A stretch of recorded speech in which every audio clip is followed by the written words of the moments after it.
Bismillahirrahmanirrahim. Assalamualaikum warahmatullahi wabarakatuh.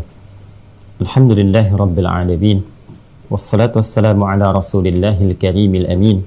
Nabiyyina Muhammadin wa ala alihi wa sahbihi ajma'in. Wa ba'd. Faya ahbaballahi wa ahbab rasulihi sallallahu alaihi wasallam. Usi nafsi wa iyyakum bitaqwallahi faqad fazal muttaqun. Fala tamutunna illa wa antum muslimun. Faqala ta'ala: Ya ayyuhalladzina amanu taqullaha haqqa tuqatih wa la tamutunna illa wa antum muslimun. Saudara-saudariku, berbahagia kita bisa terhubung kembali di kesempatan taklim kali ini. Tentunya kita mengawali dengan bersyukur pada Allah Subhanahu wa taala. Alhamdulillah masih diberikan kesempatan untuk beraktivitas di hari ini sesuai dengan ajal yang telah Allah tetapkan kepada kita semua. Karena itu, mari kita bermohon semoga hari ini dan selanjutnya kita senantiasa dibimbing dan dirahmati oleh Allah Subhanahu wa taala sehingga seluruh aktivitas kita dapat bernilai amal saleh yang diridhai oleh Allah Subhanahu wa taala. Pun demikian kita bermohon kepada Allah semoga siapapun hamba Allah yang berkehidupan sampai detik ini namun belum beriman dapat dikuatkan lisan dan jiwanya untuk mampu bersyahadat sebelum wafat kembali kepada Allah. Pun demikian, semoga para pelaku maksiat dan boleh jadi seperti sering saya utarakan, kita termasuk di antaranya dilembutkan hatinya oleh Allah Subhanahu wa taala untuk mau bertobat, kembali kepada jalan yang benar, mengisi aktivitas yang baik, hayatan thayyibah, dan berakhir atau mengakhiri kehidupan dengan keadaan yang mulia, husnul khatimah.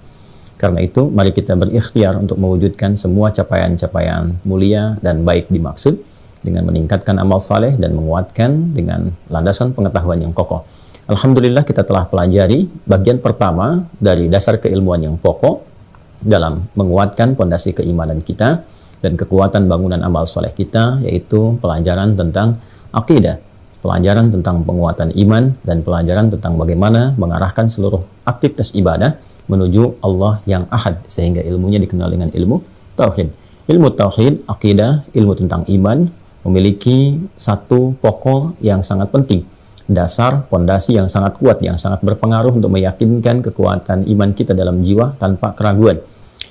Dia memiliki 6 simpul, 6 pokok yang dikenal dengan 6 rukun iman, 6 pokok-pokok keimanan yang menyulam kekuatan akidah. Alhamdulillah dari 6 ini 5 telah kita pelajari dan telah masuk kita pada bagian yang kelima, uraian yang kedua. Pada bab kelima ini, simpul yang kelima, yaumul akhir, ada 2 subtopik yang telah kita pelajari, baik di pengantar di bab tentang muqaddimah, pengertian atau korelasi yaumul akhir dengan simpul-simpul sebelumnya. Kemudian kita pelajari juga terkait dengan keadaan-keadaan yang berkelindan dengan yaumul akhir, baik itu keadaan-keadaan yang disifati dengan hal kecil namun juga menentukan akhir kehidupan, yaitu wafatnya setiap hamba, yang dikenal dengan as-sughra, dan juga yang terkait dengan keadaan-keadaan besar yang disebut dengan al-kubra. Semuanya terkait dengan kondisi yang berkelindan dengan keadaan atau kondisi yaumul akhir yang ditambahkan tak sebagai sifat karakter atau menunjuk keadaan dikaitkan dengannya sehingga menjadi akhirat. Di pertemuan yang lalu telah sampai kita pada pembacaan kitab, bahkan penyebutan nama-nama terkait situasi dimaksud, dan sebagian ini masih kita pertahankan untuk memberikan satu pengingat sehingga saya tidak perlu menuliskan kembali dan mengulang bahasan ini. Anda tinggal mereview di video yang lalu sampai dengan di titik pembahasan kita terakhir, sehingga hari ini kita bisa meneruskan bahasan kita untuk menyempurnakan pembahasan yang lalu. Ini urutan yang telah kita bacakan, kita uraikan secara detail tentang rukun iman. Simpulnya telah kita uraikan. Simpul pertama, Allah dan segala yang terkait dengannya. Kemudian komitmennya adalah la ilaha illallah, menafikan segala yang dipertuhankan dan menjadikan aspek kebertuhanan hanya kepada Allah saja. Nafi, isbat. Ingat ya, la-nya nafi artinya harus menafikan, menepikan, ya, meniadakan segala hal yang terkait dengan ketuhanan, jangan menuhankan siapapun. Illa-nya isbat, kecuali, kan? Allah saja. Jadi kalau ada la dan illa, yang ditetapkan yang terakhirnya, yang setelah illa. Ingat ya, kalau ada la dan illa, ya kan? La dan illa yang ditetapkan setelah illanya. Ya, jadi yang ini yang ditetapkan, yang ini dinafikan. La ilaha, enggak ada Tuhan Semua, tidak boleh ada yang dipertuhankan illa, kecuali tetapkan Allah saja, illallah. Kan? Itu syahadat kita, syahadu alla ilaha illallah. Kemudian juga komitmen ibadah, ini sudah saya terangkan. Kalau sudah menyebutkan Allah Tuhan saya, berarti dengan menyebutkan Allah saja, kita sudah berkomitmen untuk menyembahnya. Ya, kalau Anda ditanya, siapa Tuhan Anda? Allah. Dengan menyebutkan Allah saja, maka di situ ada komitmen kita untuk beribadah. Untuk membuktikan komitmen keimanan lewat ibadah. Ingat baik-baik gitu ya. Jadi kalau Anda mengatakan Tuhan saya Allah, berarti Anda sudah berjanji pada diri Anda untuk membuktikan kebertuhanan itu dengan ibadah. Ya, karena itulah saat ibadah pertama kali kita lakukan yang menyambungkan kita dengan Allah itu, ya, sesuatu yang tersambung, ya, yang menyambung, itu akarnya dari kata wasala, sifatnya disebut dengan silah, keadaannya disebut dengan wusul. Wasala yasilu silatan wa wusulan, gitu kan? Nah, ibadah yang melatih kita untuk terhubung, tersambung dengan Allah disebut dengan sholat namanya. Dari akar kata yang sama. Ya, bukankah saat sholat pertama kali kita buka adalah kita mewujudkan komitmen kita untuk menyembah. Siapa yang kita sembah? Allah. Apa yang kita ucapkan? Allahu Akbar. Ya kan? Nah, itulah kalimat pertama yang kita ucapkan, Allahu Akbar, menunjukkan komitmen kita untuk mengagungkan, mengesahkan, dengan mengistimewakan dan mengarahkan semua terkait penyembahan hanya kepada Allah. Karena itu bentuknya menggunakan tafdil, keutamaan yang terbesar, superlatif. Ya, di antara semua yang mengaku besar, mengaku agung, yang diagungkan, yang dinilai hebat, yang paling hebat, paling agung, menguasai segalanya, akbar, hanya Allah. Itu puncak pengabdian kita. Nanti saat masuk fikih ibadah, kita akan bahas itu. Kemudian Allah menugaskan para malaikat untuk mensupport tugas kita dalam mewujudkan dua hal ini, memberikan panduan lewat kitab, disebut dengan hudan, dan terakhir Al-Quran, telah kita tuntaskan, menugaskan para rasul untuk menjelaskan kandungan Al-Quran, ya, yang sebelumnya disebut dengan hudan, nama kitab-kitabnya berbeda-beda. Al-Quran sebagai penyempurna, sebelumnya ada Injil, ada Taurat, dan seterusnya ke atas. Ya. Kemudian tugas rasul terakhir, Nabi Muhammad SAW, untuk menyempurnakan semua risalah sebelumnya, dikonfirmasi dulu risalah sebelumnya, kan? Kemudian menjelaskan yang selanjutnya sampai kehidupan berakhir. Karena itu mukjizat Nabi Muhammad terkait hudannya pun sifatnya abadi sampai kehidupan berakhir. Yang lainnya selesai karena sudah dikonfirmasi oleh Al-Quran, ya kan? Kemudian sudah selesai masanya sesuai dengan generasinya. Karena itu kita tidak temukan keabadiannya sampai dengan kini. Tidak terjaga karena memang hanya untuk di kondisi umatnya saja, di generasinya saja, di masanya saja, tidak berkelanjutan, tidak berkesinambungan. Berbeda dengan Al-Quran, karena kitab penutup, artinya menutup semua risalah, menutup semua aspek-aspek yang terkait dengan kehidupan, sampai dengan kehidupan berakhir. Karena itu, hudannya pun, kitabnya pun, dijamin langsung oleh Allah, abadi sampai kehidupan berakhir, sampai kembali kepada Allah Subhanahu wa Ta'ala. Yang dimaksud Quran surah ke-15, ayat yang ke-9. Inna nahnu nazzalna dzikra wa inna lahu lahafidhan. Allah langsung yang menjamin untuk menjaga. Karena itu sampai sekarang, abadi sifatnya, tidak ada perubahan, tidak ada aib, tidak ada cacat, semua sempurna, sama persis seperti awal mula diwahyukan kepada Rasulullah SAW. Ini yang membuktikan, ya, kebenaran Nabi Muhammad SAW sebagai Rasul, sekaligus juga penguat tentang kebenaran risalah Islam.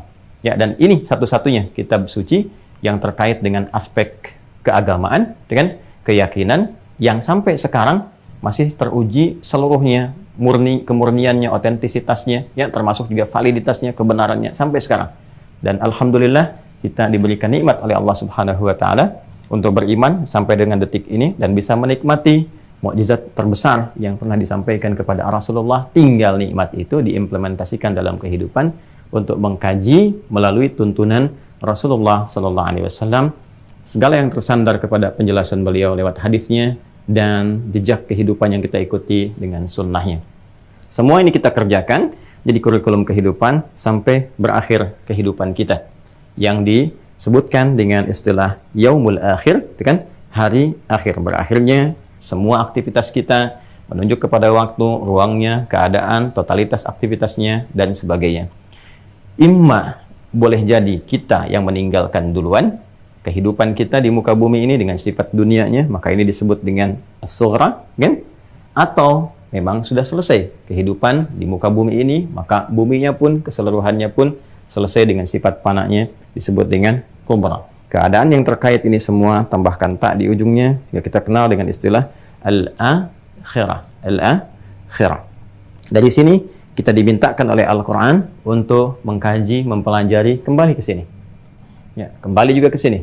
Lihat segala hal yang terkait dengan keterangan ini, karena semua yang disampaikan oleh Al-Quran sifatnya nyata dan terbukti. Baik yang telah berlalu sebelumnya, juga yang dialami pada saat Al-Quran diturunkan, dan berkelanjutan sampai kapanpun kehidupan kemudian berakhir di titiknya dan selesai. Kan? Semuanya terbukti, ini terbukti, yang dalam proses pun sekarang sampai sekarang terbukti. Maka jika ini sudah terbukti, ini terbukti pun tidak ada celah lain kita untuk menolak bahwa yang akan datang pun kebenarannya pasti sifatnya mutlak. Karena itu Allah menegaskan semua kebenaran yang terkandung dalam Al-Quran disifati dengan satu kata saja, satu diksi saja, disebut dengan Al-Haq. Demikian di Quran surah kedua Al-Baqarah di ayat 147 Allah menegaskan Al-Haqqu mir rabbika fala takunanna minal mumtarin. Semua kebenaran mutlak itu yang sifatnya pasti semua bersumber dari Rabbmu, kan? Maka segala kebenaran yang bersumber dari Allah, ya, sifatnya mutlak. Ya, karena Allah maha segalanya, maha benar, kan kita katakan sadaqallahul azim. Allah maha benar dengan segala keagungannya, kebesarannya, dan segalanya. Kalau kita mengatakan maha benar, berarti segala yang disampaikan oleh Allah semua isinya benar. Ya, maka Nabi pun senantiasa ya membuka pernyataan beliau dalam khutbahnya, tausiahnya, seringkali beliau kemudian menegaskan dengan sabdanya, fa inna asdaqal hadithi kitabullah. Ya kan? Fa inna asdaqa, yang paling benar. Kalau ada klaim, pernyataan dan sebagainya yang kita duga baik, benar, maka yang paling benar di atas semua itu adalah kitabullah. Semua firman-firman Allah Subhanahu wa taala yang terangkum dalam kitabnya. Dalam hal ini Al-Qur'an.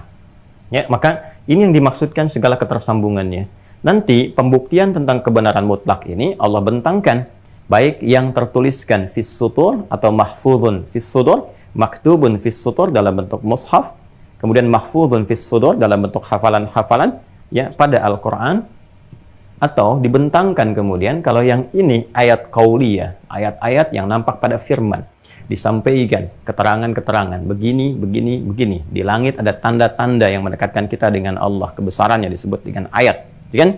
Kemudian juga ditunjukkan pula ini di daratan, ini di lautan dan sebagainya. Itu ayat qauliyah, disampaikan lewat firman Allah. Pembuktiannya nanti ada ayat kauniyah. Ayat kauniyah yang langsung terkait dengan fenomena alam sebagai pembuktian dari apa yang Allah firmankan. Bisa pada diri kita sendiri. Semisal Allah menjelaskan tentang proses berkehidupan, kejadian di alam rahim, tentang bagaimana tanda-tanda yang membedakan satu manusia ke manusia yang lainnya, ada di bagian telapak tangannya misalnya, tentang bagian mata, tentang bagian lisan dengan fungsinya sampai dengan ke ujung kakinya. Semua firman ini nanti dibuktikan lewat ayat kauniyah. Kejadian-kejadian yang tampak, riset-riset yang menyertai. Karena itu nanti ada trigger, stimulus dalam Al-Quran untuk kita meriset. Ya, bahkan segalanya termasuk yang di langit, di bumi, inna fi khalqis samawati wal ardi ikhtilafil laili wan nahari la ayatil liulil albab. Riset yang di langit, riset yang di bumi, kemudian bahkan di hewan, afala yanzuruna ilal ibili kaifa khuliqat, kan? Afala yatadabbaruna al-Qur'an la'allakum tatafakkarun, la'allakum tatadzakkarun, supaya kita berpikir jadi lebih cerdas meriset. Apa semua tujuan itu? Maka disampaikan di Quran surah ke-41 Fussilat ayat ke-53. Sanurihim ayatina, maka kami akan tampakkan untuk memperjelas ayatina, segala tanda-tanda yang mendekatkan hamba kepada Allah dengan menampilkan segala keagungannya, ta'zimun nafsi li ta'zimi sya'ni, kan? Fil afaqi, di semesta ini, ayat kauniyah, wa fi anfusihim, sampai di dalam diri mereka sendiri, pada diri kita, di semesta, bahkan diri kita sendiri, ya kan? Sanurihim ayatina fil afaqi wa fi anfusihim hatta yatabayyana lahum annahul haq. Sampai mereka menyadari bahwa segala yang terkandung dalam Al-Quran itu semua mutlak kebenarannya. Jadi Allah ingin menegaskan ayatul kauni tufassiru ayatul qaul. Ya, ayat-ayat di semesta ini yang Allah tunjukkan secara langsung yang menunjuk pada kebesarannya. Bahkan riset-riset pun dilakukan oleh orang yang belum beriman. Ya kan? Oleh orang yang belum beriman, non-muslim meriset, dan risetnya berkesesuaian dengan apa yang difirmankan Allah dalam Al-Quran. Tentang di semesta, tentang kisah sejarah, tentang ditemukannya ini dan itu, tentang Fir'aun diangkat menjadi mumi dan sebagainya, semua berkesesuaian dengan apa yang difirmankan. Kalau dengan semua itu ditampakkan belum jelas juga kepada kita untuk kemudian menuhankan Allah, mendekat kepadanya, Maka apakah kita membutuhkan kejadian besar, kiamat kubra, sampai kita menyadari bahwa ini yang sesungguhnya yang harus kemudian kita yakini, kita imani, dan telah berakhir semuanya itu. Jangankan yang kubra, yang sughra pun saat kematian datang, nyawa sudah sampai di kerongkongan, maka jedaknya sudah tidak memungkinkan kita lagi untuk memperbaiki diri. Karena itu, kembali kita ingin mengatakan, mari kita pelajari hal-hal yang disampaikan oleh Al-Quran yang jelas, mutlak kebenarannya, terbukti bahkan dengan riset ilmiah, segala yang difirmankan itu, maka baik yang nyata, yang zahir, ataupun yang batin, yang gaib sifatnya, itu menuntut kita untuk meyakininya. Yang zahir, nyata, bisa diindra, bisa dibuktikan lewat pengetahuan. Adapun yang gaib bisa dikuatkan keyakinannya dengan keimanan. Maka membaca segala yang gaib yang belum tampak dalam pandangan, yang harus difungsikan adalah iman kita, bukan akal kita. Akal mencerna yang diilmui ketika menjadi sebuah pengetahuan. Dari data yang masuk menjadi informasi, berubah jadi pengetahuan, itu yang bisa dicerna oleh akal dengan segala keterbatasannya. Karena itu akal hanya bisa merasionalisasikan berbagai hal jika telah masuk ke dalamnya perangkat-perangkat yang bersumber dari data, informasi, pengetahuan. Ya, dari berbagai pengalaman dalam berkehidupan sehingga terlatih untuk mencerna.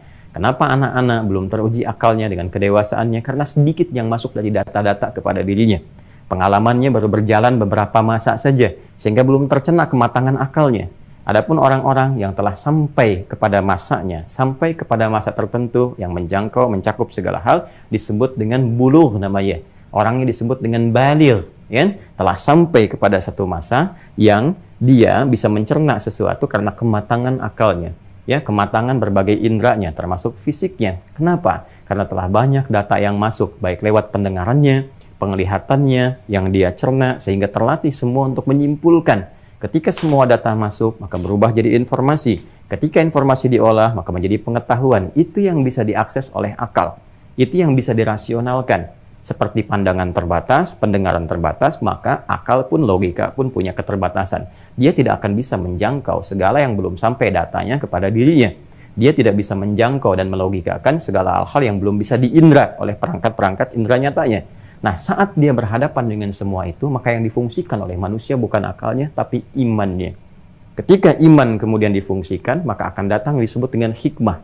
Hikmah, puncak pengetahuan tertinggi yang akan membimbing akal untuk memahami dan melogikakan apa yang belum ditangkap sebelumnya, yang bisa dirasionalisasikan. Itulah yang dimaksud firman Allah, "Wa may yu'tal hikmata faqad utiya khairan katsira." Siapa yang diberikan kemampuan untuk bisa mendapati hikmah, maka dia mendapatkan anugerah yang sangat besar. Karena hikmah itu bisa membimbing akalnya menuju pada satu tujuan, sehingga dengan tujuan itu telah didapatkan, dia bisa merumuskan jalan-jalan kehidupan yang benar, dan kehidupannya tertata, guna meniti harapan-harapan terindah yang dia cita-citakan. Untuk itulah kemudian, urutan untuk mendapatkan itu semua, untuk mendapatkan hikmah, untuk mendapatkan segala kebaikan, maka kita harus kembali ke hudan. Terdapat dalam Al-Quran. Karena itu dalam Quran kita dapatkan hikmah-hikmah. Karena itu dia disebut dengan hakim, ya, kitab-kitab yang menghadirkan segala hikmah dalam kehidupan. Dan disinilah bahkan Allah perintahkan kepada nabi-nabi sebelumnya. Bahkan kepada Nabi Yahya misalnya, alaihi salam. Nanti yang berkehidupan mempersiapkan jalan untuk Nabi Isa berdakwah. Ya, Nabi Isa, Nabi Yahya itu berada dalam satu periode yang sama. Didahului oleh Nabi Yahya, anaknya Nabi Zakaria, kan? Nah, ketika Nabi Yahya ini terlahir, kemudian Allah dalam masa perkembangan Nabi Yahya ini memberikan pedoman, petunjuk kepada Nabi Yahya untuk mendalami, kan, mengkaji, mendekati kitab yang ada di masanya. Di Nabi Yahya pun sudah mewarisi kitab-kitab sebelumnya. Ya, perjalanan dari Nabi Musa alaihissalam terus, ya, ke Nabi Daud, Nabi Sulaiman terus sampai ke era Nabi Yahya, bahkan sebelum Nabi Isa tiba, ya, alaihissalam jami'an. Dipersiapkan, dibaca Quran surah ke-19 Maryam, kan? Kalau kita dapati dari ayat yang ke-11 sampai dengan ke-15-nya, di antara sekat itu kita akan dapati satu yang sangat indah. Ya, kalau dari ayat pertama sampai teruskan ke ayat 15, periodenya akan menerangkan tentang bagaimana Nabi Zakaria berdoa, khusyuknya sampai lahir Yahya. Ketika Yahya lahir, perhatikan kalimatnya. Ya Yahya, khudhil kitaba biquwwah. Khudhil kitaba biquwwah. Hei Yahya, ambillah, pegang, dalami, pedomani kitab itu. Tentu kitab sesuai dengan di masanya, ya, untuk generasinya, untuk masanya. Tapi poinnya adalah ketika berpegang kepada kitab itu dengan kuat, ambil sebagai pedoman, wa atainahul hukma sabiyya. Maka dari sejak dini kami akan berikan hikmah. Hikmah. Karena itulah fungsi Nabi pun mengajarkan hikmah, termasuk Nabi Muhammad SAW. Ya, hikmah itu diajarkan. Quran surah kedua Al-Baqarah ayat 151. Ya, paling kanan agak sedikit ke bawah. Kalau tadi di kiri atas ya, di surat Maryam di mushaf standar.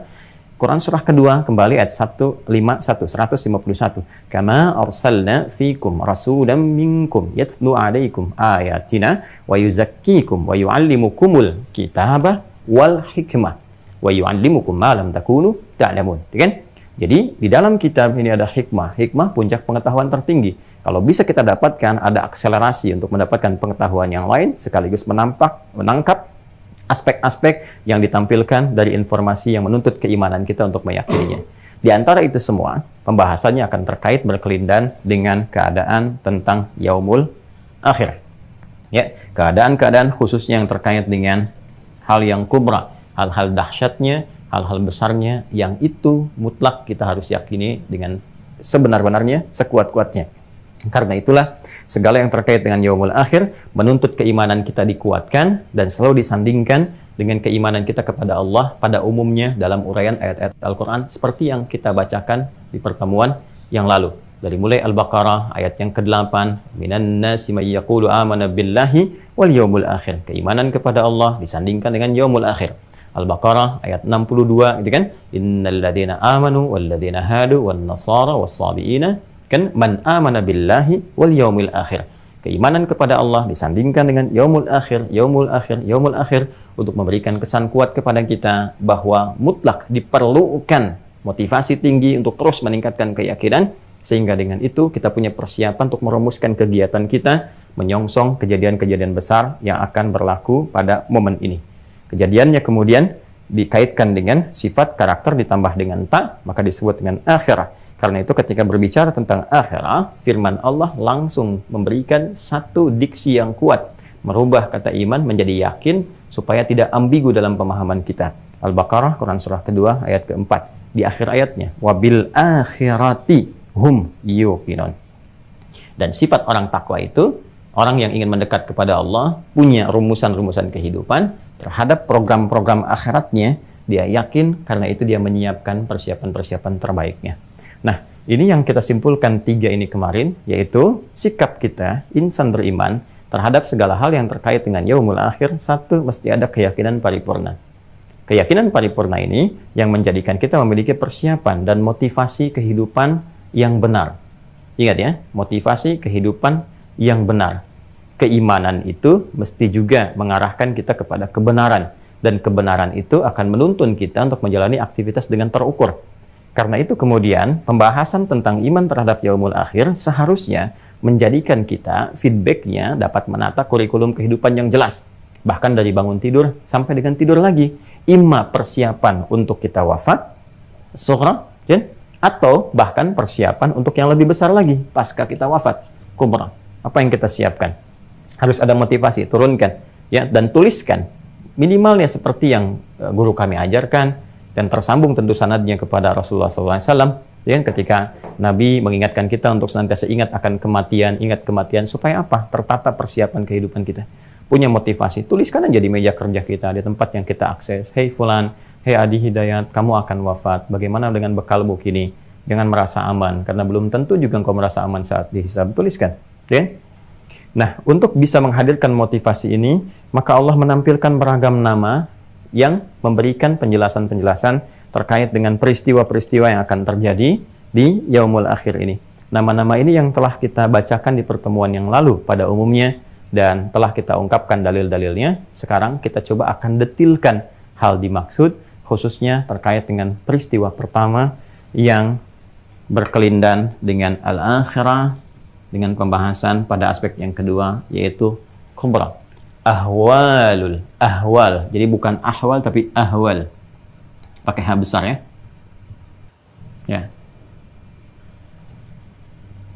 Ahwal. Al-ahwalul kubra atau ahwalul kubra. Kalau kita sampaikan al-ahwalul kubra, fima yata'allaq bil akhirah. Kan? Alhamdulillah. Sudah? hal-hal besar, gitu kan? Hal-hal besar. Jadi ada ahwal, ada ahwal, itu beda. Jadi ada ahwal. Nah, ini hak kecil, ini hak besar. Ya, kalau ahwal, ya hal-hal, sudah jadi bahasa Indonesia, jamak dari kata hal. Ya, kejadian-kejadian atau keadaan-keadaan, gitu kan? Itu masih normal, masih umum sifatnya. Kaifa haluka, bagaimana keadaanmu? Ya, biasa saja gitu kan? Alhamdulillah nabi khair, kan? Alhamdulillah saya baik-baik saja, ya. Alhamdulillah Allah uji sedikit lah, ya, hal-hal yang insya Allah menguatkan diri saya, gitu kan? Itu hal. Tapi kalau udah ada hak besar, haul, ya, ahwal, ini sudah sesuatu yang menggoncang, ya, menggoncang, ada huru-hara di dalamnya, ya kan? Di dalamnya ada perpaduan dari kegelisahan, menyatu antara gelisah dengan takut, ya kan? Dan sebagainya. Jadi pakai ahwal. Ya, ini penting sekali memahami perbedaan huruf-huruf dalam pengucapan karena akan sangat berpengaruh kepada makna. Hurrah dengan hurrah itu beda. Hurrah itu bebas namanya, bebas, lepas. Hurrah itu kucing liar. Hurratun pakai hak.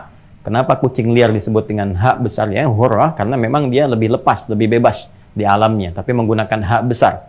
Ya, hurrah. Kucing kecil yang disebut Hurairah, kan? Makanya kita dapatkan nama Abu Hurairah karena sahabat mulia ini yaitu Abdurrahman bin Sakhr sangat menyayangi binatang sebagai implementasi dari ajaran-ajaran Nabi sallallahu alaihi wasallam untuk memuliakan makhluk-makhluk Allah. Di situ dia merawat anak kucing kecil disebut dengan Hurairah dan sangat luar biasa, disuapi, dilindungi, diselimuti, disayang, dimasukkan jubah sehingga dikenal dengan Abu Hurairah. Nah, ahwalul kubra, apa saja hal-hal terkait dengan fenomena-fenomena yang besar yang menghadirkan kegelisahan, ketakutan, kedahsyatan. Ya orang kecil aja orang udah gelisah kok. Ya, hal yang terkait dengan kematian aja kan bagi sementara orang yang tidak siap dia nggak akan tenang. Sikap gelisah itu kan tidak siap itu karena nggak ada bekal kan. Karena itu orang-orang yang tidak siap dengan kematian sebetulnya menyadari dirinya sendiri itu belum cukup bekal. Kalau sudah punya cukup bekal biasa saja gitu. Alhamdulillah kapan saja pulang, kapan saja waktunya pulang ya pulang. Bahkan ada di antara sebagian hamba yang sudah menanti, ya Allah, sudah rindu kapan pulang ya? Ya Allah, kapan pulang? Ada yang begitu. Ada yang begitu, kan? Nah, jadi menunggu ajal, dia teruskan aja. Terus beribadah dengan kerinduan yang sangat luar biasa. Orang-orang yang tidak siap dengan kematian, ya itu biasanya kurang bekal. Ya, akhirat kan lawannya dunia. Akhirah, lawannya itu dunia. Walal akhiratu khairul laka minal ula, gitu kan? Akhirat lebih baik daripada yang pertama, yaitu dunia. Jadi artinya apa? Kepulangan, kematian, ini kan jadi pintu gerbang untuk memasuki alam akhirat. Yang dimensinya berbeda, bekalnya pun berbeda. Jadi kalau ke akhirat, jadi harus nyari bekal akhirat, bukan bekal dunia. Kan sudah meninggalkan dunia. Masa ke akhirat bawa bekal dunia kan tidak nyambung. Karena dunia ditinggalkan, nggak akan bisa dibawa ke bekal akhirat. Alamnya tidak sama. Ya kan? Karena itu, sederhana memahaminya begini. Orang-orang yang siap dengan kematian untuk pindah ke gerbang akhirat, kan? Ke alam yang berbeda. Artinya, dia memang sudah punya bekal yang siap untuk pulang. Cukup bekalnya. Alhamdulillah dia siap untuk pulang. Ya, orang-orang yang tidak siap dengan ini, sederhananya apa? Masih terkait dengan dunia. Jadi pengertian terbaliknya saja. Kalau orang tidak siap dengan kematian, pintu gerbang akhirat, ya untuk pulang ke sini, dan merasa dia kurang cukup bekal, artinya apa? Kehidupannya masih dilekatkan pada dunia ini. Tapi yang paling aneh, ironisnya, dia mengerti dunia itu kan fana. Selesai dan dia akan meninggal. Seharusnya logika ini logika sekali. Balik lagi deh. Banyak orang yang ingin melogikakan, merasionalitaskan, tapi pada aspek-aspek yang terkait dengan kehidupannya yang abadi, esensi dan substansi tugasnya saat ada di dunia, dia nggak bisa menjangkau itu. Ada yang salah itu, karena ilmu yang dipakai ilmu dunia terus. Dunia kan nyari materi, nyari kedudukan, nyari jabatan, nyari popularitas, ke situ semua. Mata'ul hayati dunia kan gurur semua tuh. Ya segala fata morgana gitu. Disebut fata morgana itu kan karena hilang. Ya, ini fata morgana, datang ke situ hilang, terlihat dari jauh saja. Ya, dunia begitu. Anda ikuti, misalkan, atau ada yang ingin mengikuti, pada akhirnya hilang. Fana kan sifatnya. Fana itu kan rusak, hilang, habis. Dengan apa? Dengan kematian. Selesai. Ya, jadi orang-orang yang selalu terpaut dengan dunia, dia merasa bekalnya nggak cukup untuk pulang. Karena itu dia nggak siap pulang. Ya, pengertian terbaliknya, orang-orang yang tidak siap dengan kematian adalah orang-orang yang hidupnya masih ditambatkan di sini, di kehidupan dunia. Nah, orang yang terkena sifat-sifat semacam ini yang disebut oleh Nabi Shallallahu Alaihi Wasallam dengan nama wahan namanya, al-wahnu. Di hadis Nabi yang sangat viral itu, sangat populer. Ya, Atadruna muflis, orang yang bangkrut ya, karena nanti itu tutup antara dosa dengan pahala, kaitan dengan ini. Sedangkan wahan nanti ada satu hadis yang sangat populer ya, ketika Nabi SAW mengonfirmasi kepada para sahabat, maka yushaku antada alaikumul umam kama tada akalatu ala qas'atiha, akan tiba satu masa kan umat Islam itu ya dipermainkan ringan sekali, terombang-ambing ya, terombang-ambing seperti para semut-semut atau binatang-binatang memperebutkan gula-gula gitu, sangat diperebutkan ya, kondisinya sangat lemah dan sebagainya. Qila amin qillatin bina yawma idzin ya Rasulullah, dikatakan kepada Nabi, dikonfirmasi, apakah kita jumlahnya sedikit pada saat itu? Ya, kata Nabi sallallahu alaihi wasallam, tidak. Ya, tidak, kalian jumlah bal antum yawma idzin katsir, tapi jumlah kalian banyak. Bima makna wa sadaqa Rasulullah sallallahu alaihi wasallam, bal antum yawma idzin katsir walakinnakum gutsaun ka gutsa'is sail.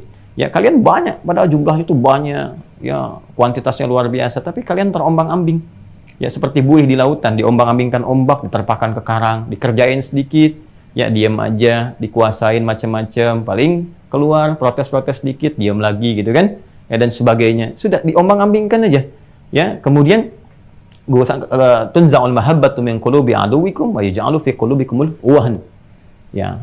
Jadi wibawa, sifat hormat, segan yang tadinya ada, kan, di orang-orang yang kontra terhadap Islam, tadinya wah sangat hormat kepada Islam itu, berwibawa, disebutkan Islam saja udah luar biasa gitu kan. Nanti Anda kalau lihat sejarah lah di masa lalu itu, bagaimana kebenaran, kebaikan, kemuliaan yang dibawa oleh Islam itu menggentarkan semua hal yang bahkan ya antipati terhadap nilai-nilai keislaman itu gentar kalau udah disebutkan dan sebagainya. Karena orang-orang yang anti dengan kebenaran, begitu kebenaran itu tiba kan takut gitu kan dan sebagainya. Nah, ini sesuatu yang sangat luar biasa. Lalu itu dicabut sehingga dianggap biasa. Orang Islam dianggap biasa. Ya, kemudian ya agamanya banyak dipermainkan dan sebagainya. Karena kenapa? Ternyata diantaranya adalah sebabnya di orang Islam sendiri, beberapa di antara mereka itu terjangkit penyakit wahan. Apa itu wahan? Hubbud dunya wa karahiyatul maut. Ya, tidak siap untuk kembali kepada Allah karena merasa belum punya bekal. Karena kenapa? Tertambat dengan dunia. Ya, bahasa terjemahan paling gampangnya, banyak masa saat orang-orang Islam itu rebutan dunia. Orientasinya hanya untuk rebutan kedudukan, kan? Dibawanya ke arah situ. Untuk materi, ngajar orientasinya materi, kan? Orientasinya cuma cari amplop, cari popularitas, cari jamaah, cari macam-macam, ribut antar sesama, di internalnya ada begitu. Terbukti nggak saat ini? Terbukti hadis Nabi. Kalau terbukti, artinya harus evaluasi diri, kembali menjalin persatuan dan kesatuan, gitu kan? Hadirkan kembali kebersamaan, kekuatan, ngaji lagi yang benar, hadirkan persaudaraan, bangun tempat di mana kita tinggal, makmurkan negerinya, tampilkan akhlaknya, kemuliaannya, baru izzah itu akan muncul, gitu kan? Nah, ini sebetulnya langkah antisipatif, bukan untuk dilihat, oh nyata sekarang, lalu menghukumi segala sesuatu, menuduh kanan kiri, tidak. Ini langkah antisipatif supaya kita tidak masuk ke dalamnya, baik secara personal ataupun komunal. Secara personal, jangan ada setiap person dari muslim itu terjebak tambatan dirinya, hati dan cintanya kepada dunia. Sehingga kalau terjebak di sini, dia nggak siap untuk pulang. Ya, silakan cek aja orang yang sudah senang di satu tempat, kemudian berat untuk pindah ke tempat lain, gitu kan? Nah, dan ini persoalannya, ini fana, habis, fata morgana saja. Sehingga ketika ditempatkan ke yang abadi, dia nggak siap, ketakutan dan sebagainya. Ini bagian pertama sebenarnya kita untuk menyiapkan. Nanti ditimbang nih, kalau banyak jeleknya dibandingkan dengan baiknya, termasuk nanti keburukan dunia yang merusak itu, yang menghilangkan pahala amal. Yang tadi saya sebutkan di awal tentang hadis muflis, orang bangkrut, ya dia juga sempat sholat, sempat puasa, tapi habis karena tautan dunia ini.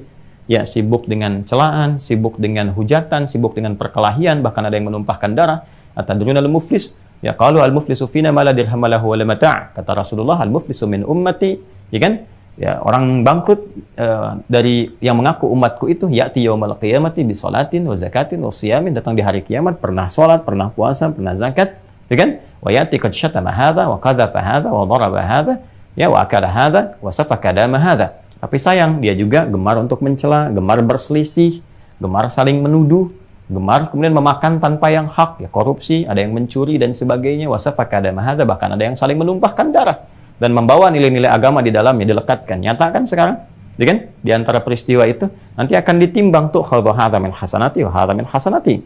Ini kebaikannya, dia sholat saat di dunia kelihatan. Tapi karena tertambat dengan dunia, karena mencari dunia, bersaing dengan materi, ya, di sini saling menuduh, saling menyingkirkan, menyungkurkan, hanya untuk jabatan, kedudukan, harta benda, dan sebagainya. Maka ini mereduksi pahala-pahala kebaikan.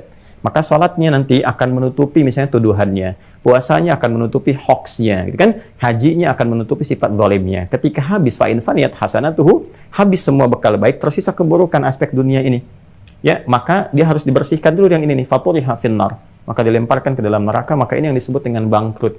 Habis asetnya, ya, dari pahalanya nggak tersisa amal baiknya.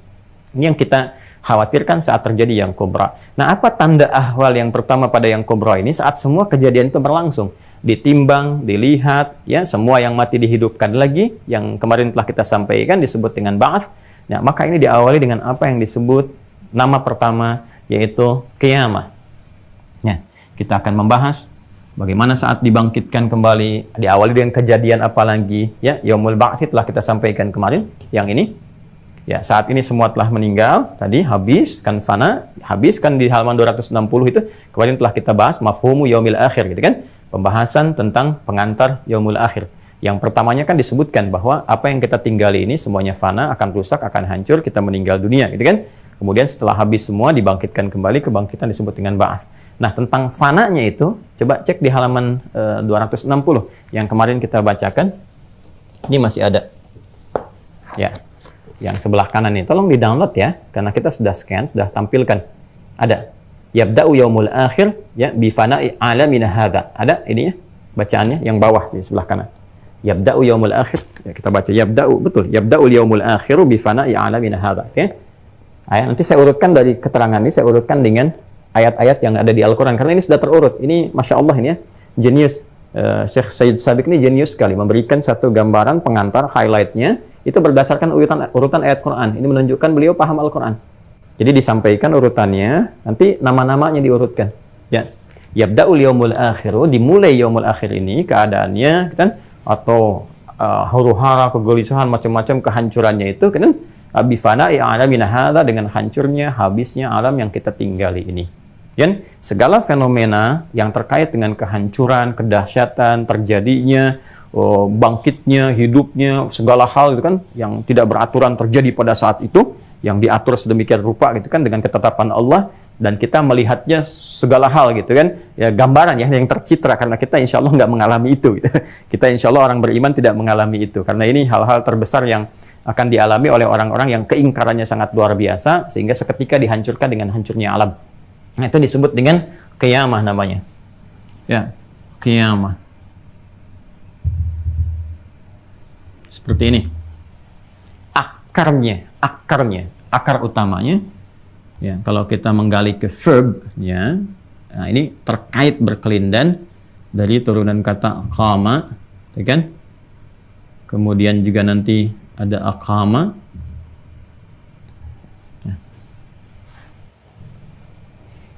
Kalau qama yaqumu, aqama yuqimu, ya kan? Dari sini nanti aqama ada yuqimu, ini yuqimu. Nanti saya terangkan itu teman-teman, ada korelasinya ya.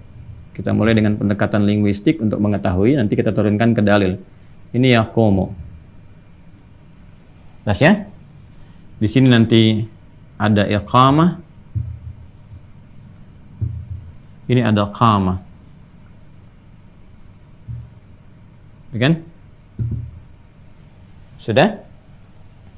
Turunan-turunan ini nanti melahirkan qawam, takwim. Jadi qawama yuqawimu, takwim, turunan-turunannya. Itu kan? Ini nanti menurunkan yuqimun, muqimun, dan ini ada iqamah, muqimun. Itu kan? Dan seterusnya. Perhatikan, ini tasrif yang saya lompati untuk memudahkan. Ini aqama yuqimu iqamatan. Ya, nanti ada muqimun. Terus fahuwa maqamun, itu kan? Muqamun. Dan maqamun uqima yuqamu. Ya. Lihat sini baik-baik ya. Pelan-pelan teman-teman sekalian. Kata qiyamah asalnya, ya, asal kata yang paling dasarnya dari kata qama. Ya, qama itu artinya sesuatu yang pertama tegak berdiri dengan lurus, ya, dengan baik, yang siap melakukan satu gerakan. Jadi segala hal yang siap dengan aktivitas gitu kan, tegak, yang lurus kan. Jadi keadaan seperti ini itu disebut dengan qama, kata kerjanya. Qiyam, jadi kan keadaannya. Qiyam. Jadi kalau orang Arab bilang qiyaman artinya berdiri tegak, lurus, sempurna. Ya, badan sempurna, tidak miring kanan, miring kiri gitu kan. Kemudian lurus, kaki terbuka sedikit dengan keseimbangan. Segala berjalan yang seimbang seperti ini qiyam. Kalau di bentuk fisiknya yang sempurna, baik, sehingga dengan kebaikan itu dia siap melakukan aktivitas sesuai dengan maslahat hidupnya. Ya, tegak, sempurna. Jadi keadaan yang sempurna, yang tegak, siap beraktivitas dengan baik, itu disebut dengan takwim namanya. Ya, takwim, qawwama yuqawwimu takwiman. Jadi meluruskan sesuatu, menyempurnakan, menegakkan sehingga siap untuk digunakan dalam segala hal, kan? Kemudian kalau kepenciptaan nanti disebut dengan takwin. Jadi ada takwin, ada takwim, ya. Kawwana yukawwinu takwidan, kalau penyiapannya disebut dengan takwiman. Kemudian teman-teman sekalian, dari sini kita temukan misalnya di surat At-Tin, ya. Surat At-Tin kalau kita baca, ya, wattini wa zaitun wa turi sinin wa hadzal baladil amin laqad khalaqnal insana fi ahsani taqwim. Jelas ya? Sungguh kami ciptakan manusia itu, teman-teman sekalian, dalam bentuk rupa yang sempurna, yang bagus, yang ayat keempat di surah At-Tin itu, ya, bentuk sempurna, yang bagus, yang baik, yang dengan itu dia siap untuk beraktivitas. Ya kan? Ini surah At-Tin, teman-teman sekalian, surah 95 ya, di ayat yang keempat. Nah, kemudian teruskan, qawam juga akan terbawa dengan tegak itu beraktivitas. Dia bawa, ya, utamanya dalam menjalani kehidupan bersosial. Kan kalau sudah beraktivitas itu sifatnya sosial. Ya, bukan hanya memenuhi kebutuhan diri tapi berinteraksi dengan yang lainnya. Dan sifat sosial pertama dibawa ke keluarga, kan? Ya, karena itu pemimpin dalam keluarga itu ketika menata kebutuhan sosialnya di rumah, itu sifatnya disebut dengan qawam. Quran surah keempat An-Nisa ayat 34, ya, paling kiri sebelah atas di mushaf standar. Ar-rijalu qawwamuna 'alan nisa. Para lelaki itu, gitu kan, diberikan oleh Allah fitrah kepemimpinan untuk menata tegaknya kehidupan dalam berumah tangga. Yang dari tegaknya rumah tangga itu yang benar nanti dibawa ke kehidupan bermasyarakat. Kalau di dalam rumah sudah tidak benar, ke masyarakat nanti akan berpengaruh hal yang buruk antara satu dengan yang lainnya. Ya, jadi secara pribadi dia takwim sempurna, kemudian menata sosial pun ada sifat-sifat qawam yang di sini ditata aktivitasnya dengan baik. Secara pribadi beraktivitas, secara sosial beraktivitas, segalanya dimulai, semua aktivitasnya ini. Untuk keseimbangan dalam beraktivitas itu, bukan hanya fisik yang dipenuhi, dari makannya, dari minumnya, dari akalnya juga kemudian, kan, untuk bisa membimbing fisik dalam beraktivitas dengan baik, tapi jiwanya juga. Seperti saya terangkan saat di awal, saat membahas anatomi tentang manusia, kan ada fisik, ada kemudian akal, ada roh, kan. Nah, roh pun perlu ditata juga. Ya, seperti fisiknya tegak, rohnya pun harus tegak juga. Seperti fisiknya siap beraktivitas dengan sempurna, rohnya pun harus sempurna. Kenapa? Karena kesempurnaan roh ini akan membimbing fisik tegak beraktivitas. Nggak mungkin bisa tegak begini kalau rohnya itu lemah. Kalau roh tidak ada, fisik nggak akan tegak. Akal pun nggak akan tegak. Karena itu rohnya harus sempurna, harus baik. Ya, karena itulah penegakan roh itu dinaikkan statusnya dari sekedar qama menjadi aqama, ditambah. Ziyadatul mabna tadullu ala ziyadatil ma'na. Menambahnya satu bangunan huruf, satu kalimat akan memberikan kesan makna yang lebih luas. Karena itu ketika Allah kemudian mensupport kebutuhan roh untuk menegakkannya, maka kalimatnya dirubah dari sekedar qama menjadi aqama untuk memberikan kesan bahwa roh punya fungsi yang lebih kuat dibandingkan dengan fisik. Roh akan memengaruhi keadaan fisik, roh yang menggerakkan fisik. Karena itu support kebutuhan roh, penggeraknya menggunakan derivasi kata aqama dibandingkan dengan qama atau qawwama dari situ, ya. Nah, maka teman-teman sekalian, di sini turunan kata aqama yuqimo, jamaknya yuqimun, kan orang-orangnya muqimun disupportkan untuk mensupport segala kebutuhan roh. Contoh kebutuhan roh itu semua kan terakumulasi pada ibadah. Ibadah pertama yang mensupport roh itu kan sholat. Karena itu perintah-perintah sholat itu mendapatkan turunan dari kata ini untuk mensupport tegaknya itu dilakukan. Perhatikan, ketika menyebutkan perintah sholat atau keadaan terkait sholat itu seringkali didahului dengan verb, kata kerja fi'il. Turunan daripada ini menggunakan bentuk aqamah, aqamah yuqimu. Kalimat sholat pertama disebutkan di Al-Baqarah ayat yang ketiga. Alladzina yu'minuna bil ghaibi wa yuqimunas shalah. Ini untuk jama, yuqimunas shalah. Bahkan ketika bentuk fi'il mudhari, verb ini yang berbentuk present, continuous, future, gitu kan? Berkelanjutan terus sampai berkemajuan menggunakan derivasi kata aqama jadi yuqimun, dirubah ke dalam bentuk kata perintah fi'il amr, masih turunan kata ini. Quran surah kedua Al-Baqarah ayat 43 ketika merubah bentuk fi'il mudhari menjadi bentuk fi'il amr. Wa aqimus shalah wa atuz zakah warka'u ma'ar raki'in. Wa aqimu. Tuh, wa aqimu. Ketika bentuk tunggal pun dikembalikan ke sini. Aqimis salata liduluki syamsi ila ghasaqil laili wa qur'anal fajr. Quran surah 17 ayat ke-78. Aqimis salata tarafain nahar wa zulafan minal lail innal hasanati yudhibnas sayyi'at. Quran surah ke-11 Hud ayat 114. Ya kan? Ya utlu ma uhya ilaika minal kitab wa aqimis salah. Quran surah ke-29 ayat ke-45. Turunan kata ini. Isyarat penunaiannya supaya tegak dilakukan, supaya baik, supaya sempurna, disebutkan lagi sebelum dilakukan sholatnya. Supaya diingatkan, sholat kamu harus khusyuk, harus tegak, harus baik gitu kan, harus sempurna. Maka pengingatnya disebut dengan iqamah namanya. Aqama yuqimu iqamatan. Hanya orang Indonesia kan senang menyingkat-nyingkat di ujungnya. Gitu kan? Hasan, san. Iqamat, komat. Gitu kan? Ya kan? Maka iqamah disingkat dengan komat gitu kan? Asalnya dari kata iqamah. Aqama yuqimu iqamah. Ada adzan, ada iqamah. Baik ya? Ini korelasinya. Semua interaksi spiritual roh untuk mensupport keadaan fisik sehingga ketika yuqimun dikerjakan, sholatnya bagus, maka takwim akan sempurna. Karena itulah penegakan kehidupan dalam rumah tangga yang berharap samara itu selalu harus dihiasi dengan peningkatan kualitas dan kuantitas ibadah. Itu yang menjadikan akumulasi takwa itu hadir, sehingga dengan takwa solusi muncul. Solusi kerumah tanggaan, solusi pribadi, sampai solusi sosial. Kehidupan bersosial ketika menjadi komunitas disebut dengan kaum kan? Kaum itu dari bahasa Arab, akarnya dari sini juga. Kaum. Ya, diserap ke dalam bahasa Indonesia menjadi kaum. Kaum ini, kaumnya Nabi Musa, kaumnya Nabi Ibrahim, kaum ini. Yang soleh yang seperti ini, kaum yang soleh. Kaum yang jelek-jelek begini, kita kenal dengan ini kaum Sodom, kaum Namrud, kaum ini, kaum itu, dan sebagainya. Kaum, ini menunjuk satu interaksi sosial. Baik interaksi sosial yang luas di masyarakat dengan kaumnya, di rumah tangga dengan sifat kaumnya, pribadinya, dan sebagainya, itu akumulasi tertinggi untuk mensupportnya berada dalam konsepsi takwa, peningkatan pada nilai ibadah. Sehingga ketika orang bisa meningkatkan takwa, support spiritualnya, maka hubungan baik yang di sini, ataupun di sini, secara personal, komunal terbatas, ataupun sosial, semua akan tersupport dalam keadaan yang harmoni, yang indah, baik, bahagia, dan sejahtera. Karena itu Allah firmankan Quran, surah ke-65, At-Talaq, di akhir ayat kedua, di awal ayat ketiga. Kan? وَمَنْ يَتَّقِ اللَّهَ يَجْعَلْ لَهُ مَخْرَجًا وَيَرْزُقْهُ مِنْ حَيْثُ لَا يَحْتَسِبُ. Solusi datang lewat takwa, rizki mengalir lewat takwa, kebahagiaan datang lewat takwa. Quran surah kedua Al-Baqarah di akhir ayat 189. Wattaqullaha la'allakum tuflihun. Bertakwalah kepada Allah supaya engkau cenderung bahagia. Dalam kehidupan sosial pun kaum, gitu kan? Yang bersuku-suku, berkomunitas, macam-macam sifatnya, takwa itu penting. Quran surah ke-49 ayat ke-13. Ya ayyuhan nasu inna khalaqnakum min dzakari wa untha wa ja'alnakum syu'uban wa qabaila. Qaum lita'arafu inna akramakum indallahi atqakum. Takwa lagi.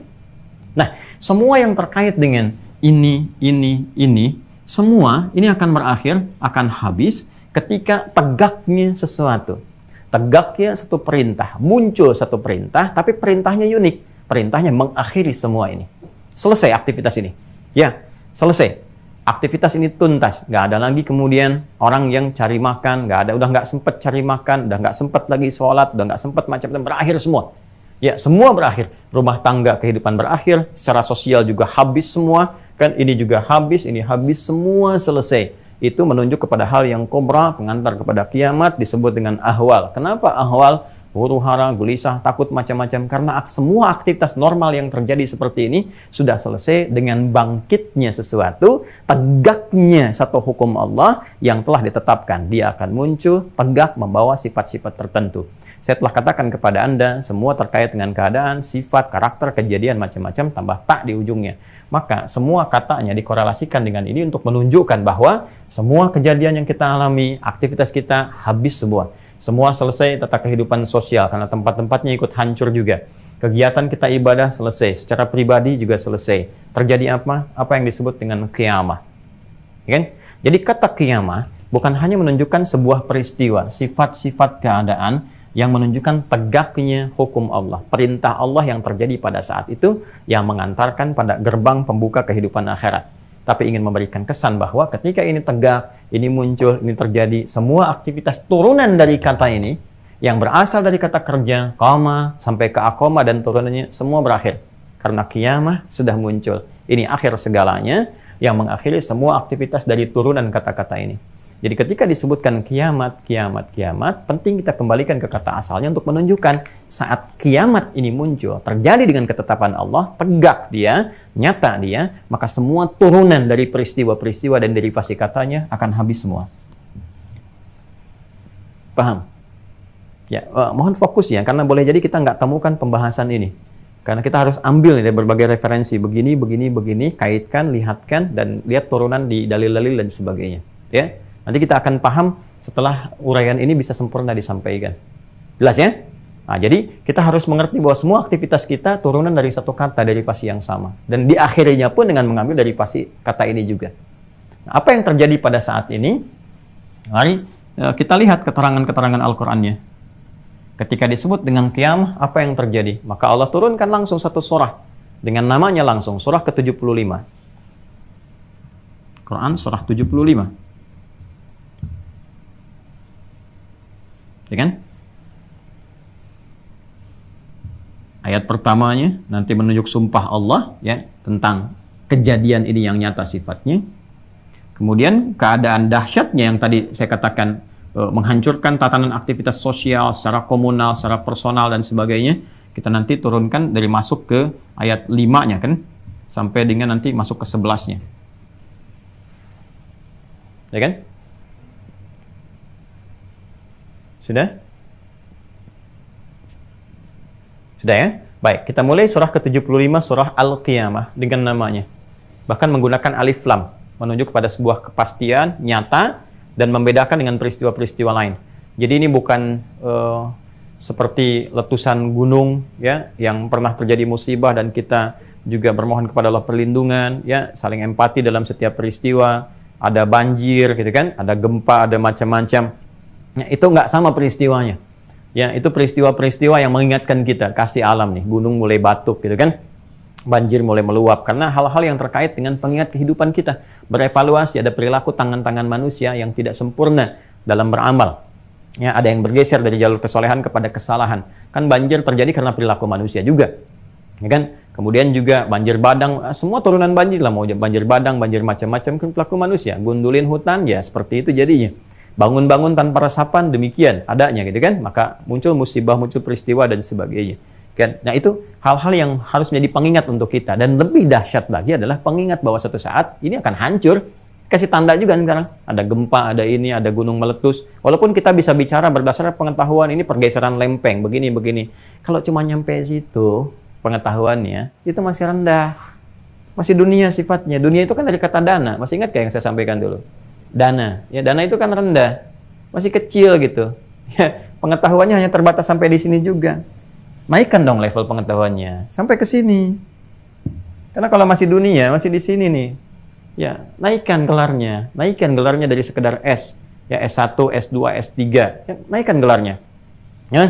Ya, naikkan ke T misalnya kan, OPQR ST gitu kan, sampai U gitu kan, T tentang akhirat, U usahakan cari bekal ke akhirat, ya, dan sebagainya lah gitu kan. Jadi naikkan level pengetahuannya, jangan cuma di sini. Ya, makanya kalau cuma mohon maaf terkait dengan dunia, alhamdulillah Allah berikan kemampuan, keilmuan, bikin ini, bikin itu, tapi tetap semuanya akan hancur habis pulang ke sini. Jadi kalau orang-orang yang cerdas, dia akan menambah level pengetahuannya dari dunia pun ke akhirat. Supaya tercipta dunia baik, akhirat baik. Itu yang dikatakan Rabbana atina fid dunya hasanah wa fil akhirati hasanah wa qina adzabannar. Itu ada keseimbangan. Kalau cuma di sini nanti akhiratnya nggak kepake. Silakan mau jadi apapun, mau jadi profesor dunia misalnya, ya dokter dunia, magister dunia, insinyur dunia, silakan. Dunia habis selesai karena insinyur dunia, profesornya dunia. Naikin levelnya, tambahin ke sini. Ya, supaya punya penyiapan ke depan, seperti apa jalannya. Ayo pakai itu pesawat untuk menghindari kiamat. Nggak akan bisa, hancur juga. Oh, alamnya hancur, pesawat ikut hancur. Pakai itu kereta cepat untuk meninggalkan kematian. Anda mau secepat apapun nggak akan bisa mengatasi masalah kematian juga. Tetap masinisnya meninggal, hancur juga isi keretanya semua, gitu kan? Nah, jadi nggak akan bisa, naikin levelnya dikit, upgrade diri kita. Ya, ini kita bicara tentang persoalan yang tinggi, langit tinggi, akhirat tinggi, dunia rendah di bawah. Ya, jadi ini yang harus teman-teman pahami baik-baik gitu kan. Makanya kalau ada terkait dengan tata kelola dunia, di umaroan, gitu kan, pemerintahan dan sebagainya. Nah, ini juga tidak bisa mengalahkan aspek-aspek keakhiratan, keulamaan dan sebagainya. Ini poin, ini naikkan level kita, ada keseimbangan di dalamnya. Nih, saya teruskan ke sini ya. Kemudian la uqsimu biyaumil qiyamah, kan? Nah, karena ada alif lam, ini menunjuk pada sesuatu yang khusus, nggak sama dengan gempa yang dirasakan sekarang. Orang bisa mengatakan dengan hukum dunia lempeng tektoniknya ini bergeser, terjadi begini, terjadi begitu, ini diamati sampai dicatat tuh. Wah, ini nih kelihatan dari seismografnya begini, ya guys, apa namanya, gelombang-gelombangnya seperti ini. Terus gunung-gunung diamati juga. Wah, ini pergerakannya nih dari dalam nih seperti ini, gejolak-gejolaknya terlihat, diprediksikan begini-begini. Pandai untuk urusan dunia, bagus untuk tata kelola kehidupan, kita bisa antisipasi dan sebagainya. Akhiratnya gimana? Ayo coba, itu kan baru nyentuh akal sama fisik. Akal tersentuh, fisik mengondisikan. Ayo mengungsi, ayo berlari, macam-macam. Sekarang rohnya kena nggak? Ada banyak fenomena yang tidak harus dibaca dengan akal saja, dengan fisik saja. Rohnya juga ikut baca dong. Ya, supaya sempurna pembacaannya. Ini apa yang Allah inginkan lewat sini? Hikmahnya apa? Kita dikasih tahu. Satu kali ada yang lebih dahsyat daripada ini, yang nggak sama dengan yang ini. Sesuatu yang spesial, yang khusus pakai alif lam, ma'rifah, untuk menunjukkan bahwa itu berbeda, alif lam. Ya, artikel the kalau dalam bahasa Inggris itu kan. Ya, ini sudah al-qiyamah. Jadi ini berbeda, dahsyat. Dan fungsi alif lamnya bukan hanya menunjuk pada ta'rif, pengkhususan peristiwa ini, tapi juga syumuliyah istighraq. Saat ini terjadi semua tanpa kecuali hancur. Habis gitu kan. Maka kalau ada ya musibah-musibah, selain kita berduka, saling membantu, saling menolong dalam kebaikan, kita ingat juga, ya Allah, istighfar, istighfar, istighfar. Ya, erupsi kemarin kan di Semeru, Allah tunjukkan ada banjir, ada apa. Kita satu sisi kita hidupkan ta'awanul birri wat taqwa, saling menolong, datang, gitu kan? Kita berikan yang terbaik untuk saudara-saudari kita dimanapun berkehidupan, gitu kan? Tampilkan, niatkan sebagai ibadah, layani yang terbaik, buat poskonya, evakuasinya, bekerja sama dengan semua. Tapi roh kita membaca istighfar. Astagfirullah ya Allah, astagfirullah, gitu kan?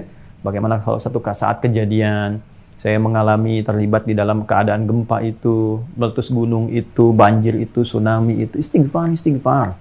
Istighfar. Dan dahsyatnya ketika muncul semua kejadian kiamat. Ya.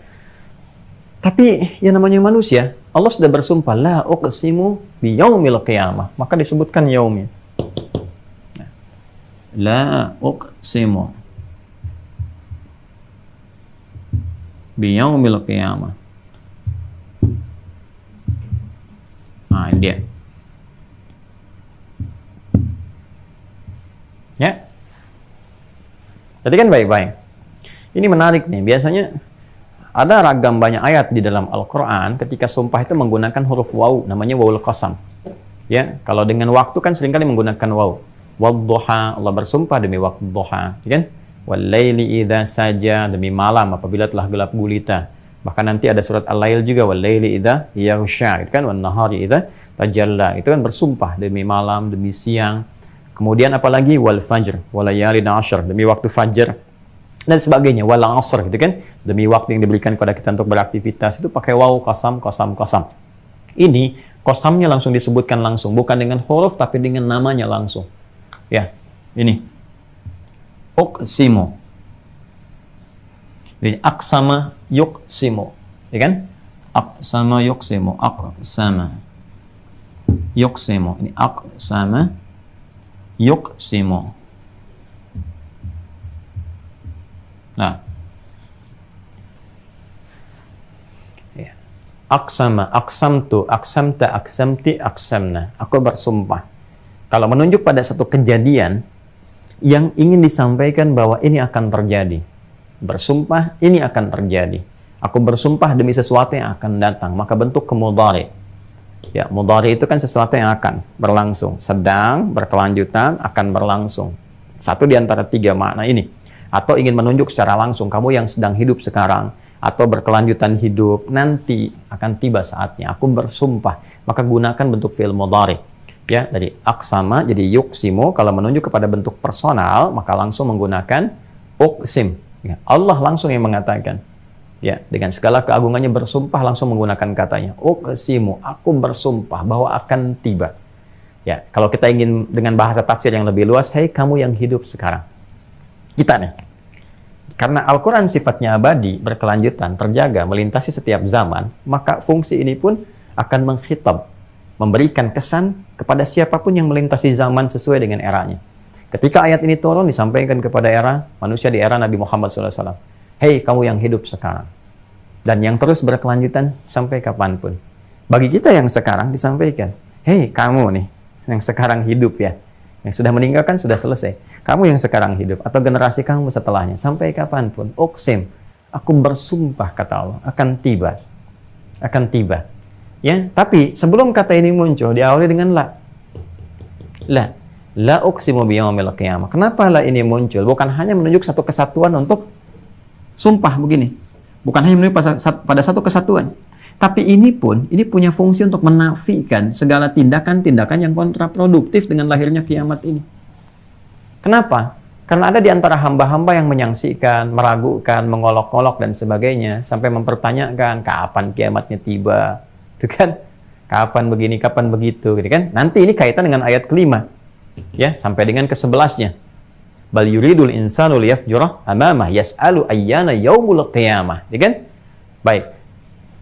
Bal yuridul insanu liyafjura amamah. Ini kan terus la uqsimu biyaumil qiyamah wa la uqsimu binafsil lawamah, terus sampai ayat kelima kita temukan bal yuridul insanu liyafjura amamah. Tapi manusia itu dasar, ya kan? Dasar manusia yang beraktivitas dalam kehidupan. Ingat, kalau disebutkan insan 65 kali dalam Al-Qur'an menunjuk totalitas kehidupan manusia. Tapi manusia ini yang menjalani aktivitas dan terus aja berbuat maksiat. Yafjura, ya, itu kan bersumber perbuatan yang bersumber dari sifat fujur. Masih ingat keterangan saya dulu? Di jiwa manusia, di nafas itu kan ada takwa, kan? Ada fujur. Ini seringkali saya ungkapkan. Ya, ini supportnya malaikat, ini diprovok oleh setan, kan? Jiwa fujur ini kalau dibangkitkan berdiri sendiri, maka lewati nafsu ke qalbu, ke sudur, keluar tindakan su. Innan nafsa la'amaratun bisu, ya. Quran surah ke-12 ayat 53. Pelaku ini disebut dengan fujar. Wa innal fujjara lafi jahim, ya kan? Ya, kemudian tindakannya kalau keluar dalam bentuk perilaku disebut yafjur. Gelombang ini dari fujur memicu gelombang ke atas berdiri sendiri, itu prosesnya disebut yafjur. Yafjur. Jadi tindakan yang disupport oleh sifat fujur lewat sini. Ya. Bal yuridul insanu liyafjura amama. Tapi manusia yang beraktivitas itu seringkali mengikuti hawa nafsunya yang bersumber dari fujur, mengikuti godaan setan. Yafjura mengikuti tindakan-tindakan yang diwaswaskan oleh setan lewat fujur. Ya, amamah, padahal dia sadar itu bertentangan dengan hukum Allah. Ya, Allah melihat, mengawasi, dia masih berbuat maksiat juga. Jadi seakan-akan gak nganggap Allah. Ya, itulah bahasanya tuh. Ya, bapak ibu, di depan bapak ibu, anak-anak bapak ibu tuh melakukan tindakan yang kotor, nonton gambar-gambar yang gak senonoh, ya, video-video yang jelek dan sebagainya. Dan gak dianggap bapak ibu. Kira-kira respon Anda sebagai orang tua bagaimana? Marah kan? Bisa jadi Anda ambil tuh handphonenya, tabnya, bisa Anda banting, bisa Anda marahi. Ini kata Allah, saya melihat kalian, saya mendengar kalian, sami'un basirun, laisa kamitslihi syai' wa huwas sami'ul basir. Dia yang menatap, dia yang mengawasi dan mengetahui segalanya, dan kita menyadari sedang dilihat Allah. Kita menyadari sedang diawasi, tapi kok bisa berbuat maksiat? Bingung juga gitu kan kita. Heran. Katanya dilihat Allah, tapi masih bisa merasakan untuk berbuat maksiat dan sebagainya. Katanya diawasi, tapi kok santai aja berbuat sesuatu yang bertentangan hukum Allah. Makanya ya bal yuridul insan liyafjura amamah. Dia sadar saya mengawasi tapi saya diacuhkan, diabaikan gitu kan. Nah, bahkan menantang kiamat. Yas'alu ayyana yaumul qiyamah. Bahkan dia bertanya kapan kejadian kiamat itu. Ya, maka ya Allah awali dengan sumpah, lah jangan begitu. Jangan pernah kalian berlaku begitu. Gak boleh seperti itu. Maka insan beriman dengan satu huruf ini aja udah harus waspada nih. Ya, supaya nggak apa? Supaya nggak masuk dalam kejadian ini. Sekali-kali, jangan pernah lakukan seperti itu. Nanti ada kalla, ada la, dan seterusnya. Ya, kalla bal rana ada qulubihim. Sekali-kali tidak, sekali jangan lakukan. Ini langsung tegas, la uqsimu. Selain kalau kita satukan ini menjadi sumpah, ya aku bersumpah, tapi kenapa didahului oleh la? Salah satunya adalah memberikan kesan, hei, waspada. Jangan seperti itu. Jangan menantang kiamat. Ya, jangan sampai engkau tidak punya bekal saat ini terjadi dan sebagainya, gitu kan? Ya, orang-orang beriman makanya diwafatkan semua. Supaya nggak mengalami ini, nggak akan kejadian nih pada orang beriman, nggak akan merasakan yang benar, yang baik dan sebagainya. Ya kan? Aku bersumpah dengan akan tibanya yaum tuh. Mengonfirmasi nih, yaumul akhir, yaumul qiyamah. Dikonfirmasi, yaumul akhir, yaumul qiyamah. Jadi berakhir kehidupan. Maka ketika menggunakan kata yaum tadi saya katakan bukan hanya menunjuk harinya, tapi waktunya, keadaannya, aktivitasnya, tempatnya, semua qiyamah. Tiba perintahnya, hancur semua. Ya. Jadi sudah ketika tiba waktu itu, keadaannya hancur, tempatnya hancur, ruangnya hancur, segala aktivitas sosial, komunal, personal, habis semua. Ya kan? Makanya ketika diterangkan ke sini, la uqsimu biyaumil qiyamah wa la uqsimu binafsil lawamah, nanti ketika terjadi ini semua, dihisab, dibangkitkan semua pada menyesali diri.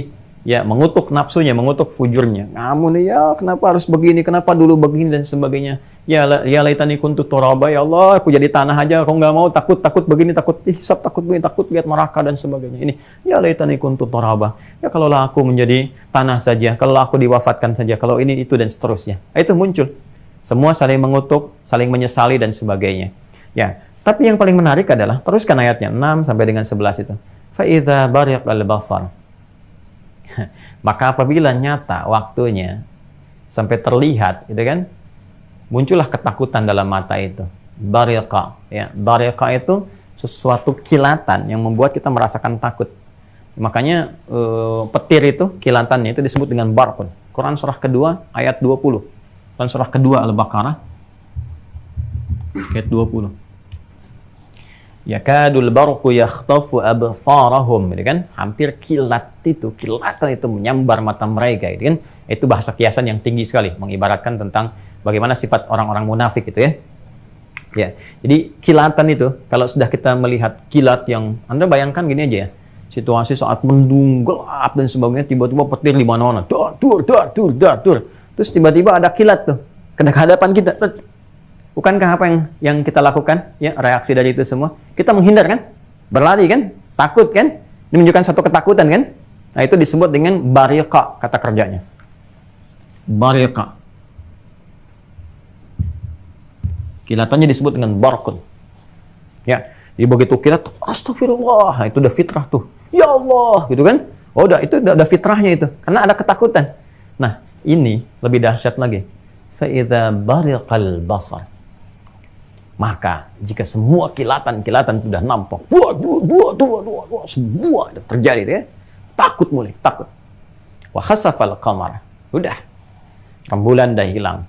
Artinya kalau rembulan hilang, malam tuh udah nggak jelas. Rembulan kan tanda malam.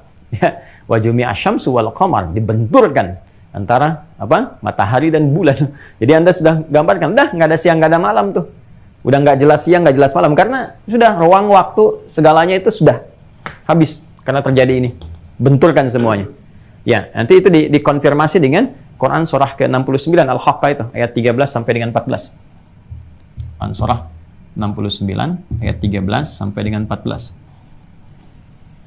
Masih ingat malaikat siapa namanya? Ya, yang ditugaskan oleh Allah untuk mengakhiri alam semesta ini, tugasnya ketika meniupkan sur namanya Israfil kan? Israfil kan? Ya, malaikat Israfil yang telah kita bahas, yang ketiga itu yang kita sampaikan, Jibril, Mikael, Israfil kan? Ya, malaikat Israfil telah kita uraikan. Apa tugasnya? Tugasnya kan sudah meniup sesakala sur. Ya, maka disampaikan Quran surah 69 Al-Haqqah di ayat yang ke-13 itu fa idza nufikha fis-sur. Ya, nafhatan wahidah. Maka ketika tiupan pertama itu ditiupkan, dan yang riset NASA loh ini. Bukan main-main. Yang belum beriman. Makanya saya sering katakan kalau semua tuh ilmuwan di sana itu yang khususnya meriset astronomi yang seperti ini, baca satu ayat ini saja. Quran surah 69 ayat 13 sampai 14. Demi Allah saya yakin kalau benar membacanya dengan hati yang jernih, ada hidayah di dalamnya. Ya, ada hidayah. Sangat luar biasa. Fa idza nufikha fis-suri nafkhatan wahidah. Ya, wa dukkatil ardu wal jibalu, ya fadukkata dakkatan wahidah. Maka apa yang terjadi? Hantam semua. Ya, tadi kalau saya katakan gunung ini sekarang erupsi atau menerbangkan debu-debu vulkanik itu kan ke awan, ya. Kemudian kan beda antara terbang debu vulkanik dengan proses erupsi dengan kemudian meletus dan sebagainya. Ini semua tercabut, pasak-pasak buminya itu, pasak-pasaknya kan gunung. Ya, wal jibala autada, kami kuatkan bumi itu dengan gunung-gunung, jadikan gunung sebagai pasak. Ya, dan silakan cek di geografi, di ilmu geografi atau di geologi misalnya. Silakan cek, bukankah fungsi gunung itu jadi pasak? Ya, pasak-pasak bumi untuk penguatnya itu. Itu Al-Quran menyampaikan itu secara ilmiah, nyata lagi. Nah, itu dicabut pasaknya semua. Kalau kita bikin tenda, kasih patok, cabut patoknya semua, kan runtuh tendanya. Nah, sekarang bumi, pasaknya dinaikkan semua. Yang tadinya meletus kan muncul gunung baru, pasak baru. Kan ini pasaknya udah nggak kuat. hikmah Allah menjadikan itu meletus karena pasak ini sudah terlalu tua, lama kan, muncul yang baru nanti, anak-anak yang baru. Ya, bahkan nanti dari laharnya, dari hasil vulkanik macam-macamnya nanti ke tanah jadi bikin subur lagi, bikin nanti anak-anaknya, anak-anak gunung itu yang baru-baru, pasak-pasak baru, kuat lagi. Nah ini nanti semua tercabut saat kejadian ini. Wadukkatil ardu wal jibalu fadukkata dakkata wahidah. Jadi gunung pasaknya dicabut, dibenturkan dengan buminya sekalian, matahari dan bulannya dihancurkan, diadukan sekalian. Boom. Dan nggak jelas siang dengan malamnya, semuanya hancur. Fa idza bariqal basar wa khasafa al-qamar wa jumi'a asy-syamsu wal qamar, yaqulul insanu yawma idzin ainal mafar. Mafar ada tasdidnya tuh. Ya, ainal mafar. Ada tasdidnya, makanya bacanya juga bukan mafar. Awas. Ya, bukan mafar. Beda dengan ayat selanjutnya kallala wazar, gitu kan? Itu biasanya kallala wazar sampai situ. Tapi yang ini ainal mafar. Mafar ada tasdidnya. Ya, yaqulul insanu yawma idzin ainal mafar. Ya, maka manusia yang beraktivitas, ingat insan itu menunjuk pada aktivitas totalitas manusia, aktivitasnya secara total. Masih ingat ya yang saya sampaikan dulu, tolong direview ya. Mohon sekali. Makanya kalau saya sampaikan setiap katanya dilihat, diperhatikan karena akan ada berkelanjutan. Ya, ini bukan kata-kata biasa yang kita sampaikan, tidak. Jadi ada petunjuk dari ayat, dari hadis, dari kita urutkan akan terbawa terus. Masih ingat saya terangkan tentang Bashar, Ins, Bani Adam, Nas, Insan.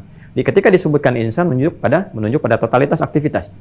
Ya, yaqulul insanu yauma idzin. Maka orang yang beraktivitas, apapun yang dia kerjakan, secara personal, komunal, sosial, semua terkejut tuh, terbelalak semuanya, takut. Maka mereka saling mengonfirmasi tuh pada diri mereka sendiri. Kemana kita harus berlari nih? Kemana tempat berlindung? Ainal mafar. Ya, ini kita baca pakai tajwid aja itu sudah memberikan getaran kepada jiwa. Karena kita merasakan suasana itu, kita bawa untuk dirasakan. Kalau mengalami situasi itu, Anda bisa nggak kebayang saat ada gempa tsunami besar itu, ya kan? Kan mencari perlindungan kan? Ya, mencari perlindungan itu baru peringatan. Bagaimana kalau kemudian terjadi yang sesungguhnya? Ainal mafar. Ya, kemana larinya gitu kan? Nah, maka pada saat itu di Quran surah ke-80 dikonfirmasi lagi. Quran surah ke-80 itu abasa ya. Coba lihat ayat 33 tuh. Ya, dan seterusnya. Ya, mengonfirmasi di tiupnya surah, mengonfirmasi yang Quran surah 69 ayat 13 sampai 14, ya. Di Quran surah 80 abasa ayat dari ayat 33. Fa idza ja'atis shakhah, kan? Maka jika tiupan pertama telah berlangsung itu, boom, ditiup, boom, habis semua. Ya? Ada? Fa idza ja'atis shakhah. Ini kan semua kan bertanya, ainal mafar? Mafar itu asalnya dari farra yafirru. Farra yafirru. Farra itu berlari terbirit-birit, ya, karena takutnya dengan sesuatu. Ya. Sifat keadaannya disebut dengan firar, tempatnya mencari tempat yang disebut dengan mafar namanya, ya kan? Farra yafirru, firar itu berlari dari sesuatu karena takut. Ya, makanya menghindari peperangan karena takut, desersi kalau dalam bahasa militer itu termasuk dosa besar. Dalam jihad misalnya tinggalkan karena takut. Ya, jadi desersi, meninggalkan instruksi dari komandan dan sebagainya, itu disebut al-firaru minaz zahfi.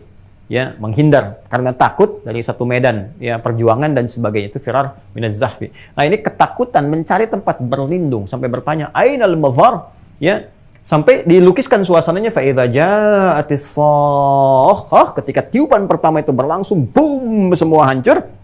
Yauma yafirrul mar'u min akhi farra yasir. Pada saat itu setiap orang, setiap diri bahkan udah nggak kenal saudaranya lagi, takut, dia lari. Ya, saya ilustrasikan lah, kalau ada terjadi banjir besar kayak tsunami aja, kayak gempa, kayak macam-macam, itu kan udah nggak inget kanan kiri. Ya, lari tuh, lari. Ya kan? Ada sebagian jiwa yang masih ada empati, mengenal gitu kan, masih merasakan. Udah ada yang memeluk, Allah kita doakan kan. Yang kemarin kita lihat bagaimana seorang anak memeluk ibunya, melindungi, ya Allah, semoga Allah rahmati keduanya kan, Allah muliakan, Allah balas dengan kemuliaan-kemuliaan, kebaikan-kebaikan sepanjang dia beriman, ya, dan berkemuliaan.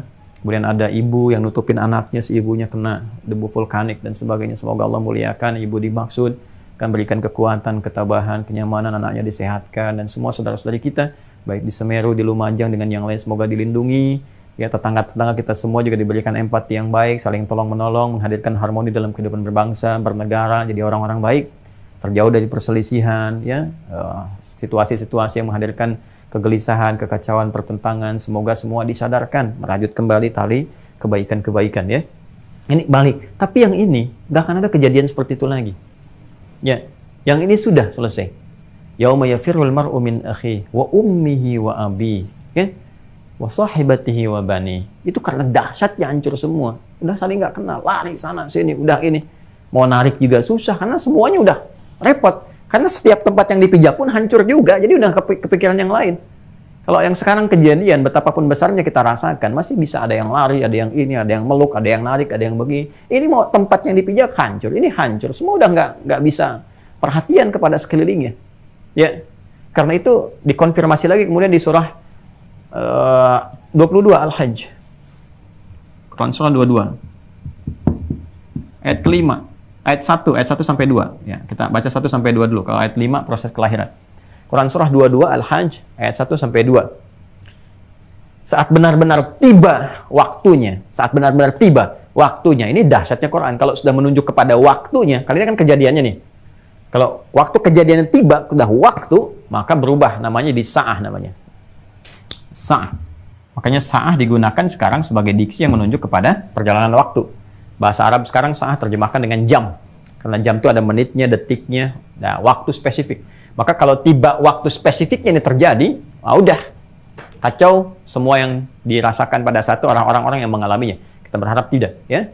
Ya ayyuhan nasu taqu rabbakum inna zalzalatas saati syai'un 'azim.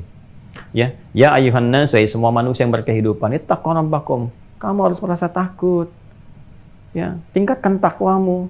Harus takut kamu dan ketentuan Allah kalau sudah tiba waktunya. Ya kan? Jadi disebutkan dengan takwa dulu. Kenapa? Karena takwa itu nanti akan menjadi perisai dari semua kegelisahan.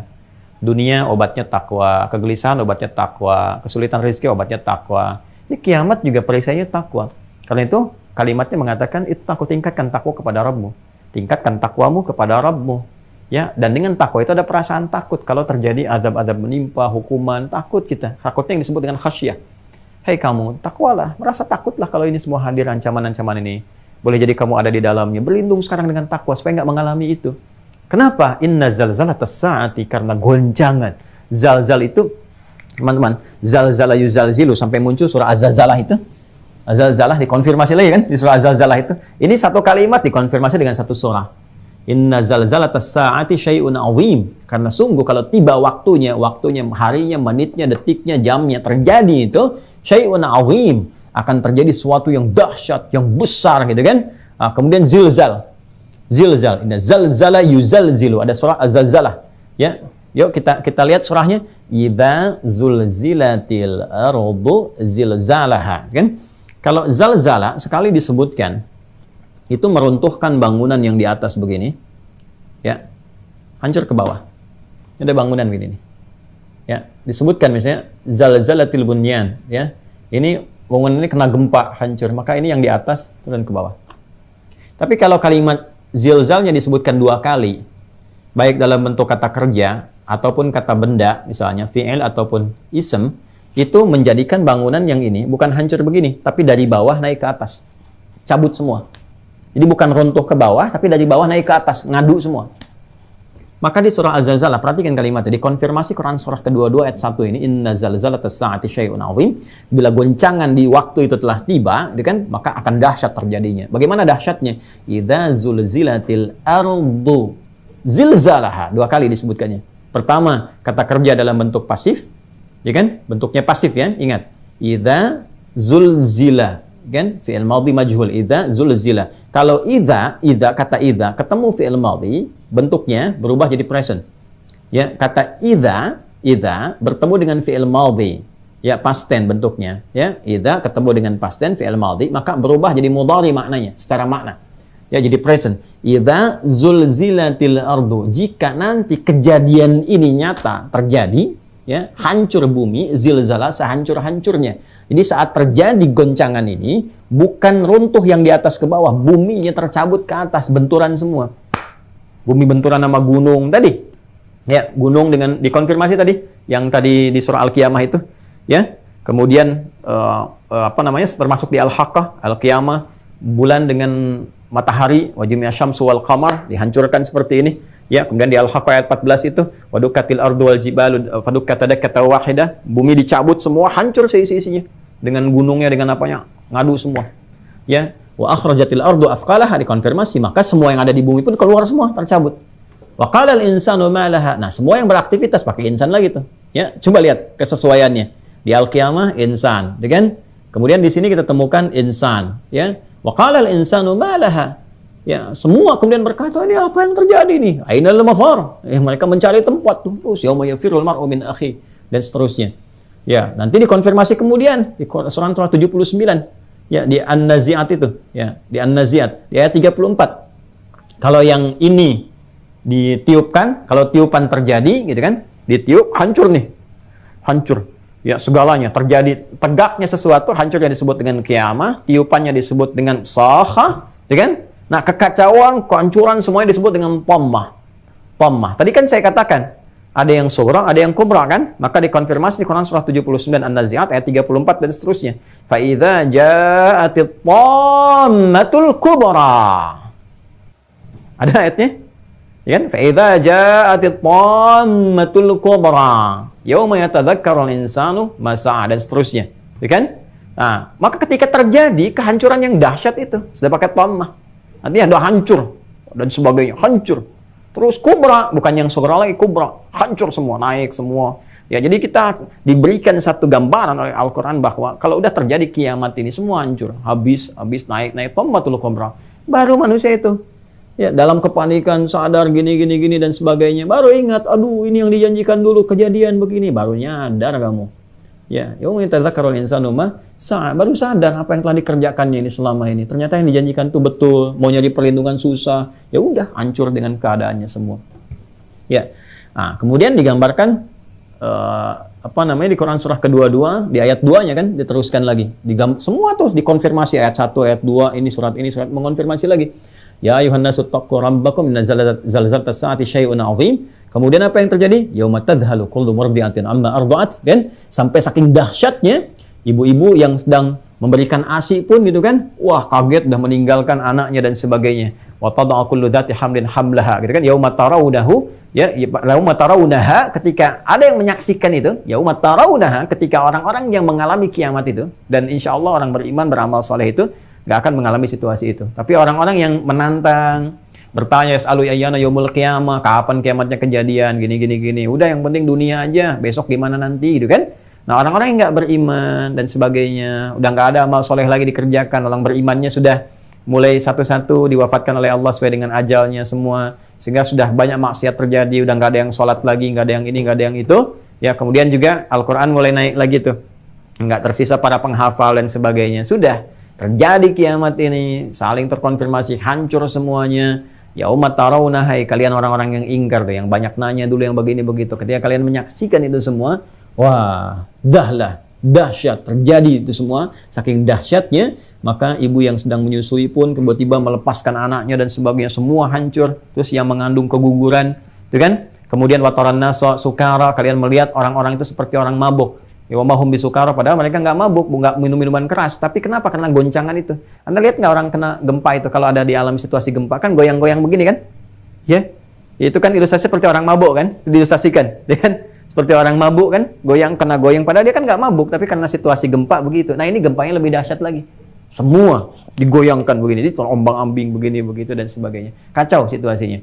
Ya, maka disebut dengan hal-hal ahwal, situasinya ahwal, situasi besar. Situasi menghadirkan kekacauan, macam-macam, hancur semuanya. Istilahnya bisa macam-macam diterjemahkan ke dalam bahasa-bahasa di mana tempat menetap. Ada yang bilang Armageddon, ada yang bilang ini, bilang itu, huru-hara akhir zaman, gitu kan. Nah, sekarang kan lagi tren, gitu ya, tentang informasi seputar akhir zaman. Padahal Nabi diutus pun sudah akhir zaman. Makanya Nabinya disebut Nabi penutup akhir zaman. Ya, dan ketika Nabi masih berkehidupan bertugas pun kan sudah turun surah Al-Qamar. Ya. Surah pembukanya apa? Surah ke-54 itu ayat pembukanya apa? Iqtarabatis sa'atu wansyaqqal qamar. Ya, telah dekat kiamat. Zaman Nabi disebut dengan dekat, telah dekat kiamat. Ya, Sekarang dibikin sinetron kan, kiamat sudah dekat, kan? Itu konfirmasi ayat pertama surah 54, kan? Iqtarabatis sa'atu wansyaqqal qamar, bulan sudah terbelah, mukjizat sudah datang, nabi penutup sudah ada, telah dekat kiamat. Cuma kan hitungan Allah ya dengan hitungan kita kan sangat jauh berbeda, dimensinya tidak sama dan sebagainya. Ya, antara langit, akhirat dengan dunia saja kan beda hitungannya. Satu hari sama dengan 1000 tahun.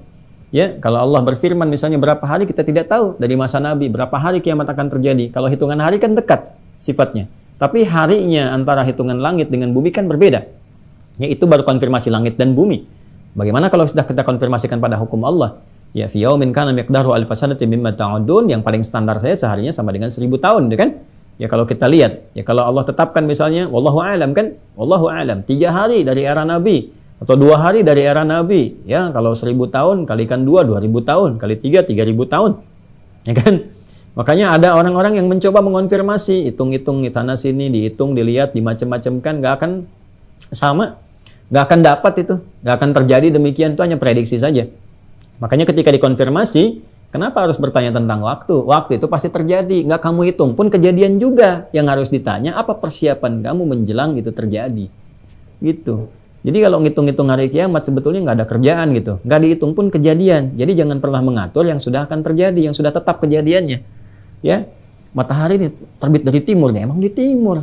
Ya, Anda sampai mimpi juga matahari terbitnya di timur juga, gitu kan? Kecuali kalau kejadian terjadi, kiamat tiba, terbit di barat, disatukan antara timur dengan barat, ya antara matahari dengan rembulan, sudah nggak ada siang, nggak ada malam, selesai semuanya.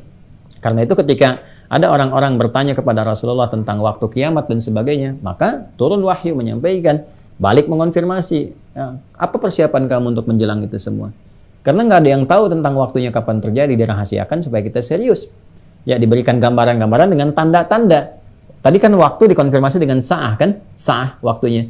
Maka Allah tetapkan Quran surah 31, ya, Luqman ayat 34. Di sini ada 5 hak prerogatif Allah Subhanahu wa taala yang dikonfirmasikan kepada kita, tidak akan diketahui kecuali Allah saja, kecuali oleh Allah saja. Pertama, innallaha 'indahu ilmus sa'ah. Yang pertama kali disebutkan, tidak ada yang tahu kejadian, hanya Allah saja yang tahu, yaitu apa? Pastinya terjadi kiamat. Waktunya, detiknya, kapannya, dan sebagainya.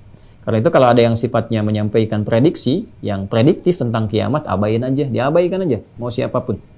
Ya, kalau ada misalnya menghitung, ini, itu, dan sebagainya, ya itu hanya gambaran-gambaran pengetahuan untuk meningkatkan amalan. Ya, tapi kalau sudah memastikan kiamat akan terjadi tanggal sekian, bulan sekian, tahun sekian, abain aja yang seperti itu. Abaikan aja. Persiapan kita lebih kepada apa? Lebih kepada amal-amal dan sebagainya. Dan ada sebagian ulama juga yang dulu mengabarkan kepada kita tentang kemungkinan-kemungkinan dari hitungan-hitungan begini. Sebetulnya itu bukan ingin memastikan. Itu memberi gambaran kepada kita, hey, usia dunia ini udah begini. Kalau dari zaman Nabi itu udah lebih dari 1400 tahun. Ya kalau dihitung udah mengalami begini, dunia ini udah terlalu sepuh, sudah tua, gitu kan. Tanda-tanda ini musibah udah banyak di mana-mana. Apa dengan tanda-tanda itu kamu belum sadar? Mau berapa abad lagi? Mau berapa tahun lagi? Itu maksudnya. Maka kembalikan kepada kita persiapan-persiapan yang dimaksudkan, karena pada akhirnya semua kembali kepada Allah Subhanahu wa taala. Maka itu kurang lebih gambaran dasar. Gambaran dasar terkait dengan kejadian ini. Nanti dikonfirmasi tanda-tanda sa'ah itu dengan ayat, dengan ayat ya, atau amarah ya. Amarah itu tanda-tanda terjadinya perintah berlaku ya. Amarah bukan pakai tasdid ya. Kalau pakai tasdid amarah itu perintah yang mendorong mengerjakan sesuatu. Ya, yang memberikan perintah disebut dengan amir, perkaranya disebut dengan amrun. Amarah tanda-tanda itu harus terjadi atau dilakukan. Maka dikonfirmasi di hadis riwayat Muslim. Nomor hadis yang ke-8 dari sahabat Umar bin Khattab radhiyallahu taala anhu. Hadisnya panjang sekali. Hadisnya bahkan disebut dengan hadis Jibril tentang iman, kemudian Islam dan ihsan. Terus terakhirnya tentang tanda-tanda sa'ah ya. Tanda-tanda yang menunjukkan waktu itu semakin dekat tibanya. Maka kalau kita baca secara lengkap hadisnya cukup lumayan panjang. Itu kan, an Abi Hafsin Umar bin Khattab radhiyallahu taala anhu qala bainama nahnu julusun 'inda Rasulillah sallallahu alaihi wasallam ittala 'alaina rajulun shadidu bayadis thiyabi ya sadidu sawadis sya'ri la yura 'alaihi atharus safari wa la ya'rifu minna ahadun. Fajalasa ila Nabi sallallahu alaihi wasallam wa wada'a kaffayhi 'ala fakhidhayhi dan fa asnada rukbatayhi ila rukbatayhi wa wada'a kaffayhi 'ala fakhidhayhi fa qala ya Muhammadun akhbirni 'anil Islam. Ya faqala Rasulullah sallallahu alaihi wasallam al-Islam an tashhadu an la ilaha illallah anna Muhammadar Rasulullah wa tuqima shalah wa tu'tiyaz zakah wa tasuma ramadhana wa tahujjal baita in istata'ta ilaihi sabila. Qala sadaqta fa'ajibna yas'alu fa yusaddiquhu. Kan? Kemudian Nah, kemudian dia bertanya lagi, fa akhbirni anil iman. Faqala Rasulullah sallallahu alaihi wasallam, al iman an tu'mina billahi wa malaikatihi wa kutubihi wa rusulihi wa tu'mina bil yaumil akhir wal qadari khairihi wa syarrihi, gitu kan. Kemudian qala sadaqta. Kemudian dia bertanya lagi, akhbirni anil ihsan. Faqala Rasulullah sallallahu alaihi wasallam, al ihsanu an ta'budallaha ka'annaka tarahu fa illam takun tarahu fa innahu yarak. Qala sadaqta. Dia bertanya tentang Islam, dijawab. Umar heran, ini orang gimana? Nanya tapi ngejawab, tapi membenarkan. Tanya konfirmasi, kamu benar, kayak orang nguji gitu kan. Kemudian dia tanya iman, dia tanya ihsan. Begitu selesai, ya, maka dia bertanya lagi tentang hari kiamat, mata sa'ah. Ya, maka dia bertanya mata sa'ah, kapan kejadian pastinya, dikonfirmasi. Nah, ini konfirmasi ini untuk menunjukkan kebenaran risalah Nabi Muhammad SAW. Benar nggak nih? Ditunjukkan kepada umatnya, apakah ngarang-ngarang apa enggak? Ya kan? Nah, maka ketika ditanya mata sa'ah, ya, maka dijawab oleh Nabi, mal mas'ulu anha bi'a'lama minas sa'il, yang ditanya tidak lebih tahu daripada yang bertanya. Ternyata yang bertanya itu siapa? Ketika dia pergi, kan Nabi SAW mengkonfirmasi kepada sahabat, atadruna, ya, manil ati, tahukah kalian siapa yang datang? Atau kama qala Rasulullah SAW, tahukah kalian tadi siapa yang datang? Mereka berkata, Allah wa Rasulullah alam. Nabi menjawab, huwa Jibril atakum liyu'allimakum dinakum. Dia adalah Jibril, sedang menyamar datang kepada kita, menyamar dalam bentuk manusia, rupa manusia, datang kepada kita untuk mengajarkan tentang pokok-pokok agama. Mengajarkan bagaimana cara datang ke majelis ilmu, cara berinteraksi dengan guru, cara berinteraksi dengan teman, itu bab pembukanya, mukaddimahnya. Lalu mengajarkan kepada kita tentang pokok-pokok agama. Kalau mau beragama ini pokoknya, tentang Islam, dikuatkan lewat iman, muncul ihsan. Ketiganya itu. Sehingga muncul tahalli, tajalli, gitu kan. Ya, dengan berislam kita membersihkan yang kotor-kotor, berbuat yang baik-baik, kemudian berhias diri, tajalli menampakkan keindahan Islam. Itu gabungannya. Setelah itu pelihara itu, jaga itu sampai wafat atau tibanya peristiwa besar tentang kiamat itu. Waktunya disebut sa'ah, dikonfirmasi mata sa'ah. Di Quran surah 31, Luqman ayat 34 kan jelas. Informasi tentang sa'ah itu kiamat yang tahu hanya Allah. Nggak ada yang tahu di makhluk. Ya, even tuh malaikat. Malaikat Jibril pun mengonfirmasi kepada Nabi Muhammad untuk menunjukkan ini Rasul yang benar. Ya kan? Gak mungkin ngarang-ngarang. Maka ketika ditanya, ya Muhammad SAW kapan kiamat? Maka dijawab oleh Rasulullah, al-mas'ulu anha bi'a'lama minas sa'il. Yang ditanya tidak lebih tahu daripada yang bertanya. Anda kan yang menurunkan wahyu. Anda lebih tahu dibandingkan dengan saya, gitu kan? Maka bagaimana saya bisa tahu kalau nggak Anda infokan, gitu kan? Maka benar dikonfirmasi. Nabi nggak ngarang-ngarang. Ini menunjukkan Nabi diutus membawa risalah, bukan mengkreasikan diri, menghadirkan pendapat-pendapat pribadi. Wa may yantiqu 'anil hawa in huwa illa wahyu yuha, gitu kan? Nah, kemudian malaikat Jibril pun mengonfirmasi dirinya bahwa dia nggak tahu. Ya, mengonfirmasi dirinya, dia pun nggak tahu. Itu hanya hak Allah. Ketika diperintahkan terjadi, ya terjadi. Selesai semuanya. Ya, maka malaikat Jibril sampai bertanya, mengonfirmasi pada Rasulullah, sekaligus juga menetapkan bahwa ini kekasih Allah loh. Ya kan? Luar biasa, Habibullah. Sebagaimana Ibrahim Khalilullah, ini Habibullah. Sampai malaikat turun bertanya, sekaligus mengonfirmasi. Semua nggak ada yang tahu. Maka, akhbir dian amaratiha. Maka tunjukkan kepadaku tentang tanda-tandanya. Maka disampaikan. Ya, tanda-tandanya. Apa di antara tanda-tanda itu? Ya, apa di antaranya? Apabila seorang pembantu telah melahirkan tuannya, antalidal amatu rabbataha wa antaral khufatal arata, ya. Kemudian yatatawaluna fil bunyan. Jika engkau telah melihat pembantu melahirkan tuannya, artinya semua terbalik. Ya, ada yang mengatakan perzinahan, ada yang berpendapat bahwa keburukan telah mengalahkan kebaikan, yang baik dianggap buruk, yang buruk dianggap baik, sehingga kacau dalam berkehidupan. Nanti dikonfirmasi oleh hadis-hadis yang lainnya. Ya, seperti zina sudah di mana-mana, dianggap biasa, seks bebas itu dianggap biasa. Bahkan nanti ada tiba masanya bahwa kegiatan itu saking biasanya dilakukan di berbagai tempat, seperti binatang saja dan sebagainya, sampai orang berkata, apa nggak ada tempat lagi yang lain untuk yang begituan gitu, dan sebagainya. Nah, itu udah tanda-tanda.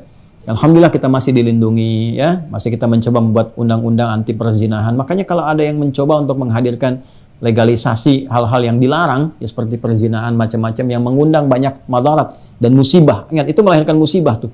Ya, di antara virus-virus kan HIV dan sebagainya itu kan dari perilaku penyimpangan-penyimpangan demikian tuh. Makanya kita betul-betul harus ketat tuh, yang seperti itu kita tolak, kita jauhkan dan sebagainya. Ya, karena membuat kekacauan dalam kehidupan. Ya, kemudian wa antaral khufatal arata, engkau melihat orang yang bertelanjang dada gitu kan, dari Anas, kemudian dia yang biasanya menggembala di manusia udah nggak pakai alas kaki dan sebagainya. Artinya banyak yang di kampung-kampung yang jauh-jauh sekarang orientasinya sudah dunia, ya tatawaluna fil bunyan, sudah mulai ingin meninggikan bangunan, cari materi macam-macam. Artinya apa? Orang yang biasa tawadhu pun, yang baik-baik, yang sederhana, sekarang mulai kepikiran materi. Ya, mulai sekarang orientasinya sudah carilah materi. Mudah ke handphone, sudah ke ini, sudah ke itu, sudah ke gaya, sudah ke tampilan, sehingga lupa dengan ibadah, ya kan? Yang dari jauh-jauh, yang tadinya padang pasir, kehidupan sederhana, sekarang di padang pasir dibikin istana, ya sudah naikin begini, begitu, sudah lomba-lomba, di sini menara tinggi, sini bikin tinggi lagi, ya itu kan asalnya orang-orang dari daerah, ya Badawi gitu kan, dari kampung, dari macam-macam, ya dari nomaden sifatnya, padang pasir yang tadinya sederhana, udah berpikirnya sekarang tinggi, sih lomba-lomba semua bangunan, megah, bikin kota yang kontemporer, bikin kota yang metropolitan, semua ditampilkan. Sehingga semua yang mencoba menghambat mengingatkan, wah, ini tepikan, hancurkan, ini kan macam-macam semua. Jadi semua terkondisikan kepada satu aja, apa itu dunia. Di perlombaannya semua ke dunia, sehingga ketika semua mencari materi, sudah diabaikan norma, sudah nggak ada norma, sudah nggak berlaku norma. Jadi udah nggak peduli dengan kebenaran, kebaikan, macam-macam. Nah ini kalau sudah muncul yang seperti itu, ya sudah mulai keburukan lebih dominan dibandingkan dengan kebaikan, nggak bisa dikendalikan. Sekarang alhamdulillah masih bisa dikendalikan, ya. Kita masih bisa berdoa, melihat yang baik-baik, ada pengingat, ulama-ulama masih ada juga, gitu kan. Kemudian para penghafal Quran makin banyak dan sebagainya. Alhamdulillah masih ada perlindungan. Tapi kan kita nggak tahu, ya. Karena di antara tanda-tanda pun Allah mewafatkan ulama, ya. Bukan ilmunya dicabut. Ya, tapi dengan mewafatkan ulama, Jadi kalau Allah berkeinginan sudah hilang nih pendukung-pendukung keberagamaan, artinya kan kita belajar Quran mesti ada yang mengajarkan, ya, ada tafsir, ada macam-macam. Nanti bukan ilmunya dicabut, bukan tafsirnya dicabut, bukan ulumul Quran dicabut, ulama-ulama yang dicabut, meninggal sesuai ajal. Hati-hati ya, kalau ulama sudah meninggal itu hati-hati betul. Makanya dijaga. Kalau ada ulama-ulama itu jagain, jangan disakitin, tuh kan, dijagain. Jangan dibuat gelisah sampai pindah di tempat Anda sampai apa itu kalau udah nggak ada susah. Nyetak ulama tuh susah. Ya, kita punya 2 juta santri kurang lebih tuh. Yang sensus 2019 itu 2 juta santrinya. Berapa ribu pesantren, 100 ribu pesantren tuh. Coba cek dari sekian ribu pesantren berapa yang jadi ulama? Susah. Kalau di kampus-kampus itu jelas gitu kan. Masuk ke sini gelarnya S1, S2, S3. Anda mau nyari dokter banyak sekarang. Ya. Ada di kampus A, kampus B, saya nggak perlu sebutkan kampusnya gitu kan. Kalau mau nyari ahli pertanian ada. Arsitek banyak cetakannya. Udah jelas jadi begini. Ulama mau nyari di mana? Yang masuk pesantren belum tentu jadi ulama. Kampus-kampus Islam belum tentu mencetak ulama. Ya susah. Ya susah sekali. Ada banyak pengorbanan yang harus dilalui. Ada banyak latihan. Dengan ada banyak segala hal. Ada latihan spiritual, latihan intelektual, latihan fisik. Diuji semua itu. Harus melewati tuduhan, melewati kesulitan, melewati ini macam-macam. Ya, nggak mudah jadi ulama itu. Kemudian tingkat riyadhah ilmiah, riyadhah diniyah, ya, riyadhah jasadiyah, latihan-latihan pikirannya, ketajamannya membaca sesuatu, kehusyuannya sehingga muncul khasyah. Innama yakhshallahu min ibadihil ulama. Itu perpaduan antara 3 aspek. Fisik, kemudian akal, kemudian roh. Gitu. Ya, kalau cuman pintar saja banyak yang pintar. Bahkan ada yang hafal Quran dengan nomor, dengan peta, dengan ini, dengan macam-macam. Ya, orientalis juga ada yang begitu. Ya kan? Tapi kalau spiritualnya nggak bagus, maka ilmunya dipakai untuk keburukan. Ada yang demikian juga. Karena itu ada sifat khasyah. Khasyah dilatih lewat khusyuk. Khusyuk itu lewat ibadah. Sehingga dengan ibadah tertata. Nggak mungkin bicara fatwa yang sembarangan. Ada sifat takut kepada Allah yang tinggi. Nggak akan ada jualan fatwa. Ya, nggak akan ada saling mengecilkan, menjelekkan, begini, begitu. Tidak mengarahkan kepada doa, kepada kebenaran, konsisten pada kebaikan. Nah, jadi seperti ini yang kita harapkan. Jadi kalau ada yang seperti itu, ya sifat-sifatnya dijaga, didoakan, paling minimal didoakan. Didoakan supaya tetap konsisten pada keikhlasan, pada kebaikan. Kalau udah dicabut tuh susah nyarinya. Ya, jangan harap bisa tumbuh begini dengan cepat, tidak. Ya, belum tentu para penghafal Quran jadi ulama, belum tentu. Penghafal A, penghafal B belum tentu. Banyak yang hafal, tapi belum tentu bisa memahami hukum, keterkaitan dengan sifat-sifat wara dan sebagainya. Kita berdoa. Ya, alhamdulillah daerah-daerah kita tuh masih banyak ulama-ulama. Hormati mereka. Ya, di daerah-daerah, di desa-desa dan sebagainya itu, masya Allah, yang tawadhu didoakan, dihormati, disayangi, dijaga dengan baik. Ya, dan juga mensupport kehidupan kita. Ini kurang lebih teman-teman sekalian. Sampai ketika kejadian ini tuntas, selesai, maka ditiup kembali seperti yang sudah saya bacakan yang lalu. Ketika dibangkitkan, terjadi hisab. Ya, tolong untuk yang ini lihat yang pertemuan kemarin kan. Makanya disebut dengan yaumul hisab. Ayatnya sudah saya bacakan. Dihisab satu-satu. Begitu dihisab, ditimbang amal, ditampakkan dulu. فَمَنْ يَعْمَلْ مِثْقَالَ ذَرَّةٍ خَيْرًا يَرَهُ وَمَنْ يَعْمَلْ مِثْقَالَ ذَرَّةٍ شَرًّا يَرَهُ. Nanti bersaksi dulu tuh. يَوْمَئِذٍ تُحَدِّثُ أَخْبَارَهَا بِأَنَّ رَبَّكَ أَوْحَى. Mereka bertanya, terus setiap tempat yang kita pijak bersaksi. Ini bersaksi nih. Ini juga, ini pulsanya bersaksi nanti nih. Ini zoomnya juga tayangan bersaksi. Jangan dikira tidak. Semua tempat yang dipijak mengonfirmasi. Termasuk kalau berbuat maksiat. Bicara penanya, bicara ini bicara. Aku dipakai maksiat sama dia, pakai begini. Tampakkan. Nah, kita berlindung kepada Allah kan, tutupi aib-aib kan, jaga. Kalau udah berbuat salah, cukup dikoreksi diri, jangan diungkap-ungkap ke media sosial. Aku dulu seorang begini, aku dulu seorang begini. Allah udah tutup, kenapa engkau buka? Kalau mau konfirmasi hal-hal yang kurang baik untuk tobat, datang ke orang saleh, minta bimbingan untuk tobat. Boleh menyampaikan, saya dulu Ustaz, begini pengen tobat, tolong. Tapi nggak usah dibuka sampai bangga dibikin status. Jadi nggak usah, udah Allah udah tutup, kenapa engkau buka? Biar jadi hikmah aja. Nanti kalau kita biasa tutup dan tutup aib orang lain, kan? Nah, maka di akhirat kita akan dihisab oleh Allah secara tertutup. Tutup ya antara kita dengan Allah untuk menunjukkan rahmat Allah Subhanahu wa taala. Setelah dihisab muncul 3 golongan. Golongan solihin ya, orang-orang soleh, bukan namanya Pak Soleh, bukan. Ya, Pak Soleh dan Bu Solihat, bukan. Jadi ini sifat karena amalnya. Golongan salihin masuk nanti dengan surganya, iman dan amal saleh.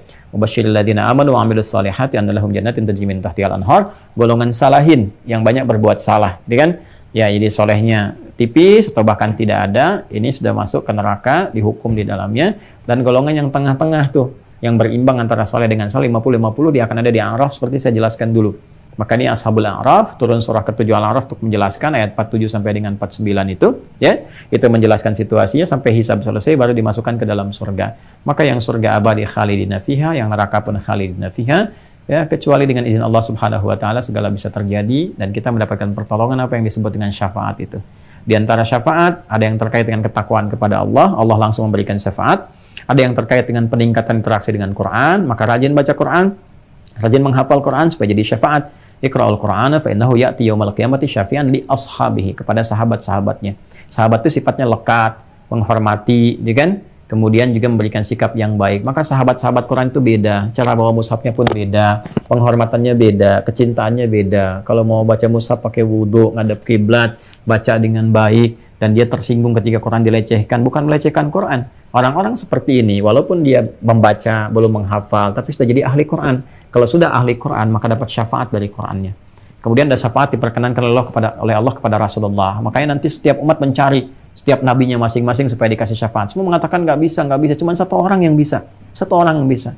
Siapa? Nabi Muhammad SAW. Maka banyak dikisahkan, datang Nabi Adam, aku nggak bisa ngasih syafaat, aku malu sama Allah, itu kan? Nah, pernah berbuat satu hal tertentu yang itu memang jadi jalan. Memang aku dijaga oleh Allah, maksum gitu kan, tapi jadi hikmah untuk manusia. Nggak bisa ngasih syafaat. Karena Nabi Ibrahim juga demikian, nggak bisa ngasih syafaat. Nabi Musa demikian, nggak bisa ngasih syafaat. Cuma satu orang yang bisa mencari sosok ini. Siapa? Muhammad SAW. Karena itu saat di dunia, cintai beliau, ikuti tuntunan-tuntunannya, banyak bersolawat kepada Rasulullah. Allahumma shalli ala sayyidina Muhammad, shalli ala sayyidina Muhammad. Di akhirat itu jadi modal kita untuk kembali mendapatkan kebaikan, ya. Jadi cinta Allah bisa diraih dengan mengikuti tuntunan Rasulullah. Itu di Quran surah ketiga ayat 31. Qul in kuntum tuhibbunallaha fattabi'uni yuhibbukumullah wa yaghfir lakum dzunubakum. Quran surah 33 ayat 21. Laqad kana lakum fi Rasulillahi uswatun hasanah. Maka ini yang kita hadirkan dalam kehidupan secara singkat, kembali ke kurikulum yang keempat itu. Lihat kitab hadis, lihat passion kita, yang pokok kita ikuti, yang turunannya kita kemudian juga pahami supaya bisa dibawa dalam kurikulum kehidupan kita sampai kita meninggal dunia atau alam ini menghancurkan seluruh kehidupan yang berjalan di dalamnya. Nah, inilah simpul yang kelima, teman-teman sekalian, segala yang terkait dengannya. Itu tanda-tanda yang muncul, termasuk nanti tanda-tanda besar. Ya, min asyratis sa'ah, yang tanda-tanda besar yang mensyaratkan terjadinya kiamat yang besarnya, seperti matahari terbit dari barat, kan? Kemudian turunnya Imam Mahdi, dan Allah kemudian berkenan menghidupkan Nabi Isa alaihissalam, Yesus Mesias, untuk mengonfirmasi tuduhan yang disampaikan kepadanya. Maka dikonfirmasi saat di dunia, sehingga jelas saat di akhirat, dan terbebas dari tuduhan-tuduhan bahwa beliau dipertuhankan dan sebagainya. Jadi semua punya mukjizatnya masing-masing. Sangat mudah bagi Allah menghidupkan, mewafatkan kembali. Setelah itu terjadi kemudian kiamat. Kan Nabi Isa juga dengan izin Allah bisa menghidupkan yang mati dengan izin Allah. Seperti Nabi Ibrahim demikian. Nabi Musa demikian, dihidupkan sementara waktu, mengklarifikasi. Kisah di Al-Baqarah kan begitu saat zaman Nabi Musa, ya kan? Dari bagian sapi tertentu dipukulkan ke mayit, bangun, mengonfirmasi aja, mengonfirmasi sesuatu terjadi, setelah itu meninggal lagi. Selesai kan? Ya, menjelaskan, ini pembunuh saya, si fulan, ketahuan pembunuhnya, setelah itu meninggal lagi. Nabi Isa juga diberikan kesempatan oleh Allah, seperti lahirnya juga mukjizat, wafatnya mukjizat, diberikan kesempatan kemudian untuk mengonfirmasi, membenarkan risalah Nabi Muhammad, menghancurkan segala yang dipertuhankannya. Kemudian beliau meninggal dunia kembali kepada Allah, sebelum didahului oleh Imam Mahdi, gitu kan? terjadi besar seperti itu kita harus meyakini akan terjadi semua seperti itu. Ya, setelah habis semuanya, orang-orang soleh habis semua, meninggal semua, yang durhaka, kufur, sebagainya dihancurkan alam semua. Jadi hati-hati, kita nggak usah menunggu matahari terbit dari barat, sampai tiap hari liatin dari barat belum, ya nggak usah. Siapkan aja amalan kita yang baik-baik menuju itu semua, dan harus paham tentang seni berkehidupan. Supaya dengan paham seni berkehidupan ini, kita bisa menjalani dengan kesenangan, keindahan, kenyamanan, kebaikan, tidak larut dalam kesedihan. Oh, kalau ini luput dari kita, wajar lah, emang ada ketentuan begitu. Oh, kalau dapat ini nggak berlebihan, emang harusnya saya dapat. Nah, itu ada rumusnya. Di mana rumusnya didapatkan? Hanya ada di simpul yang keenam. Karena itu nanti insya Allah kita akan lanjutkan pertemuan berikutnya pada simpul yang keenam untuk seni menata kehidupan. Sehingga kalau sudah paham cara menata hidup, ikuti bimbingan sampai dengan wafat, dapatkan support malaikat, lihat ketentuan dalam kitab, maka penyembahan kepada Allah akan jadi sempurna dan pengesaannya akan jadi paripurna. Tinggal kita nunggu hisab sampai kehidupan kita yang abadi, damai, bahagia, dan sejahtera. Demikian pertemuan hari ini, semoga bermanfaat, semoga dirahmati Allah. Mohon maaf kalau ada kekurangan, kalau ada kesalahan ditepikan saja, dan semoga semua itu diridhai oleh Allah Subhanahu wa taala. Allahumma taqabbal minna innaka antas samiul alim wa tub alaina innaka antat tawwabur rahim. Rabbana atina fid dunya hasanah wa fil akhirati hasanah wa qina adzabannar. Wa sallallahu ala sayyidina Muhammad wa ala alihi wa sahbihi ajma'in wa akhiru da'wana subhanakallahumma wa bihamdika nashhadu an la ilaha illa anta nastaghfiruka wa natubu ilaik walhamdulillahi rabbil alamin. Assalamualaikum warahmatullahi wabarakatuh.